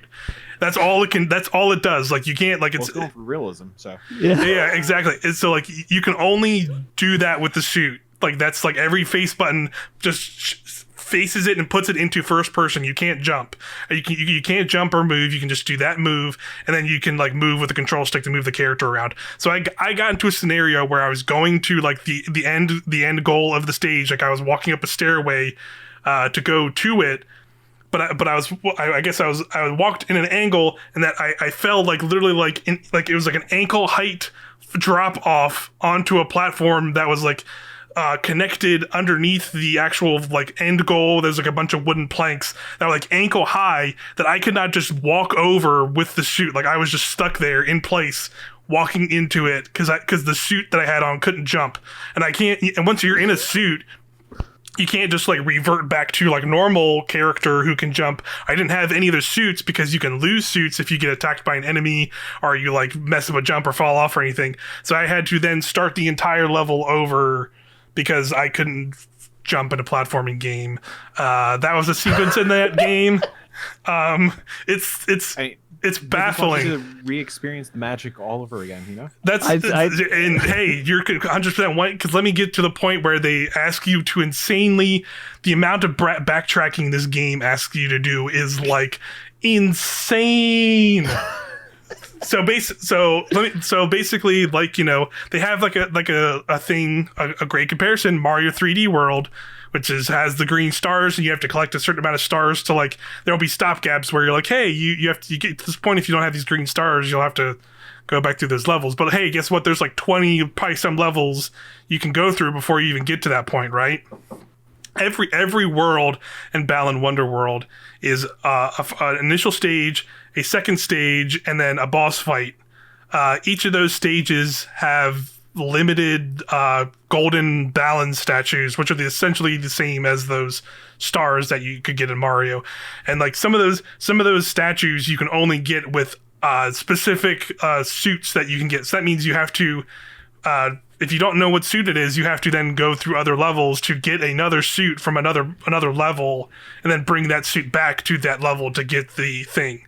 So basically, you can run into a scenario where you go through a level and see a statue, and you're like, okay, I can't get it yet because I have to get this suit. So I have to go to another level, replay that level to get a suit back, then go back to replay that same level again just to get a single statue. And that is like constant, because you get to a point where it's like, hey, you've have to get like 25 golden Balan statues between 3 worlds. Mind you, those 3 worlds are like only 6 levels that each only have like 5 to 6 golden Balan statues each. And you have to replay a bunch of those levels over and over again to get the max statues to unlock just 2 more worlds, which is just another 4 levels.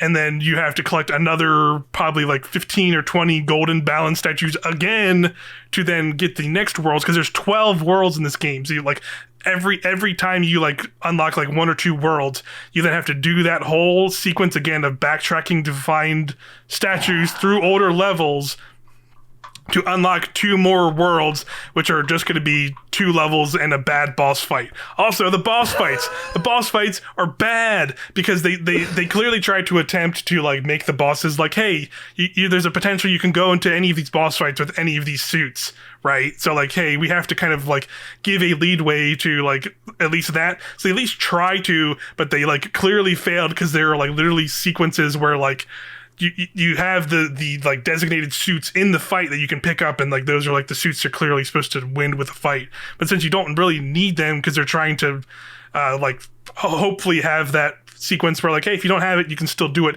You can literally like in certain boss fight encounters just kind of like jump up in the air and just kind of like smack your body into a boss, and that like damages it in the damage phase. And like every boss is just 3 hits, so it's just like it does its weird dumb attack. You just avoid it, and then it exposes its weak point, and then you can just kind of like smack your body into it by jumping at it, and then do that 3 times, and then you beat a boss. And then, for whatever reason, again, no through line story in this entire game. There's like there's no cutscenes, there is cutscenes, but there's like no through line story telling you anything about these characters, because like each world has like this when you get to the boss has like a weird CG cutscene that shows like the first world is like a farmer.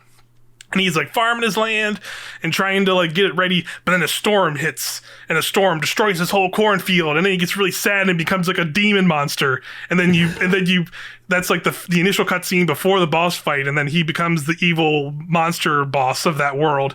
You beat the boss, and then another cutscene plays where he's like, oh, I'm not a monster anymore. And then he goes to his cornfield, and there's 1 corn left, and he's like, oh, I can do it. And then he remakes his cornfield, and it's all happy, and like that's it. Just like that's like they literally just show that like at the start of the boss fight, and then at the end of the boss fight, and like that's like the story of that world. The PS1 approach to narrative storytelling. That's all 12 worlds of that game. Has something like that where it's just like, here's a character you never meet, but like also see like weird creepy ghost versions of like them hanging out in the stages for no reason that they don't explain to you, because that scene doesn't play till you get to the boss. So you go through 2 levels, and you might just see that farmer dude like hanging out in the background, just like, hey, what's up? But then if you walk too close to him, he like phases out of existence. And you're just like, this is like, who is this farmer man? What is happening? What does this mean? And that's like so much of that game. Okay, I've got this out of my system. I've ranted about Balan Wonderworld. I tweeted that every conversation that we've had about Balan Wonderworld has been hilarious to me, and I stand by that. I love this game from a distance. I'm a big trophy person on the PlayStation side. I'm looking at this trophy list. I'm thinking this drops down to like $5. Do it. I mean, for $5. So estimated trophy difficulty 3 out of 10, but very luck dependent. Yes. Balan Wonderworld. Yes. That's what it is. Because again, it's all dependent on if you have the right suits and the right stages at the right time. So you're just like constantly backtracking to find suits again, and like you can easily lose a suit in like so many circumstances. So then it's like, well, what you could do is, if you're a fucking insane person, is like replay one level like 5 times and just grab a bunch of suits. And then there is a way to like go to the checkpoints and get in, like you like go to a checkpoint in a level, and then it like brings up a little like dressing room, and you can go in and then change your suits if you have extra ones of those suits. But otherwise, it's just like you can hold up to 3 suits at a time, and when you pick up like a 4th suit, it takes one of those suits out of those 3 suit rotations you already have.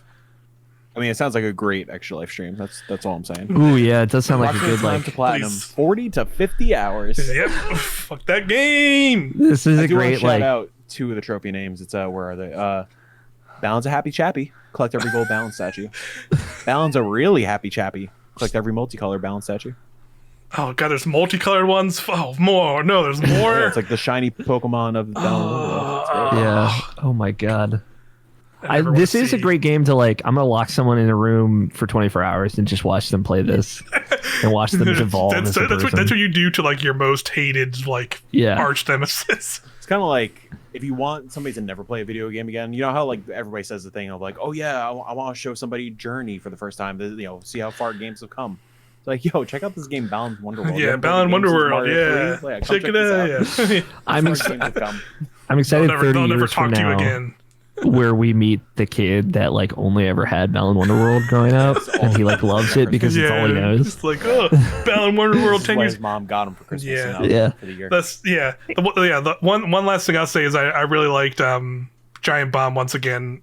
They did like Jeff Gerstmann did a quick look of playing that game. It was like one of the most validating videos I've ever watched on the internet because it's like one of those things where like not many people are talking about Balan Wonderworld as it should be. Like that's the correct, like no one should really be like giving this game any more air. So like I've not seen a lot of other people's reactions. So just seeing like an hour and a half video of Jeff playing it and seeing his reactions to like the fucking you get fucking.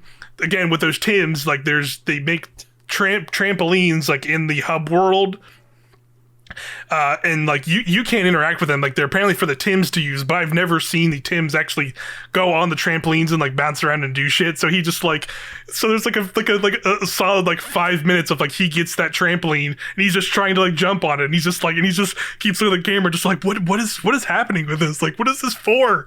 And it's like that's like the whole game, and it's just oh god that video was just so validating. I love it, dude. I love it. To see somebody else, but also he talked about it in a good another like anecdote he said was like this is like one of those weird games that somebody would import from Japan and be like, nah guys, you got to understand there's nothing else like this. This is the greatest game of all time because I imported this from Japan for $90. You don't understand the art of this game. And like he said that, I was just like, oh my god, he's fucking 100% right. That is trying to explain Kingdom Hearts to me. Exactly. Yeah. You don't understand. This is art, man. You don't understand when these Tims go into the machine. The Tim jumps on the trampoline and then it has to go through 30 cartwheels just to miss at the end. You understand. Now that Yuji got this out of his system, maybe we get Sonic Adventure 3. I'll be a happy boy. He'll just he's dream alive. He'll give up and just be like, all right, well, I'll give you what him you and want. Inafune goddamn Chow Garden. Yeah, go back to Sega. Him and Inafune will get together to make another game that is. Oh no! Like, oh, no, guys, we still got it. I promise. This will be it. Oh god! I hope that day doesn't come. But yeah, I think that's going to do it now that I've gotten that once again out of my system. Yeah, that's fair. That was we took a trip to Nintendoland. That was a fun episode, y'all. Also took a trip to Balan Wonderworld. Did not come back. Yeah, we all died there. Yeah, we're all in Balan's Wonderworld now, slowly. God. Dying or already dead, probably. You don't know. That box wide, you know. Yeah, we're all multicolored Balan statues now. Yeah, real happy chappies. Mm-hmm. I can't take this anymore. You're breaking me. I'm broken. You made it too real. You made it too real to us. But yeah, well, like I said, just to give people some teases of upcoming episodes, our May episode, we'll be back in May in a few weeks, and we're going to talk Pokemon Snap. That'll be finally out. It's very exciting and actually a good video game to talk about. And we'll get some bets together. We're going to do some E3 Direct bets, predictions. So it'll be fun. And then we'll be back. We'll do like a June post show talking what they showed at that their Direct. So look forward to that. Thanks so much, Mike, for joining us. It was great having you on. Totally. Where can people check out all your stuff? Man, a lot of places. You can go. The easiest place is 61indie.com. We are a games media site and collective of content creators focused on indie gaming. Trying to think what we have coming up. Next weekend or throughout this week, we're going to be covering the Ludo Narracon, which is a celebration of narrative indie games. So we're in the process of kind of getting ready for all that stuff. Probably by the time this episode drops, we are interviewing or having a conversation with Kyle Seeley, who's the creator of Emily is Away. So I'm very excited about that. We just dropped an interview with Jed Shepard, who was the writer of the probably the biggest horror film of 2020, Host. He is writing and directing a horror FMV game, Ghosts, which is currently on Kickstarter. We just dropped an interview with him. Podcast services everywhere. You go check out the 61 Indie Cast. That's our main video game podcast, and we have Dollar Slice podcast, which is our kind of like bullshitting around podcast. And yeah, I'm at Mike Towndrow on Twitter and all socials, and 61indie at 61indie, twitch.tv/61indie, youtube.com/61indie, 61indie.com. I think that's the yeah awesome. And it's SIXONE 61. Yes, the spelled the out. numbers spelled out. Got it, because we're snobby artistic ones. Hell yeah. Nice. That all sounds awesome. We're, as always, this is Irrational Passions. We're also a video game website. We're on youtube.com/Irrational Passions, where you can watch this video version of it. We're also on all podcast services. So please leave a rating or review. We appreciate it. Let us know what you think of the show, or check us out on YouTube and give us a thumbs up. You can check out all of our video content there. That's mostly, I'm mostly pimping it because that's mostly what I do. Viewpoints, video reviews, the video version of this. That's all my loving production, I guess you can call it, whatever the fuck you want to call it. Yeah. Alex, as always, Alex has been doing this for 85 years as well. Yeah, I'm a billion years old. It turns out. He's the ancient one. Irrational Passions podcast is still going. So you can check that out also on podcast services, at Irrational Pod on Twitter, twitch.tv/Irrational Passions. When this goes up, we're still streaming. We're streaming Mondays and Wednesdays right now, and we're also right now for the month of April streaming in support of the Transgender Legal Defense Fund. It's a charity stream that just helps and supports litigation for trans folks and non-binary folks. So check out all that stuff. It's all in our streams. We have links for all that if you're ever interested in any of that and donating, or just getting more awareness on that stuff. Without Quinn yelling at me, maybe I'll be back for something like that. Who knows? Wink, wink. We have some streams soon with some guests and everything, so that'll be coming up pretty soon here. But yeah, thanks again, everybody, for joining us on this trip, and we'll see you next time. Bye-bye. Bye.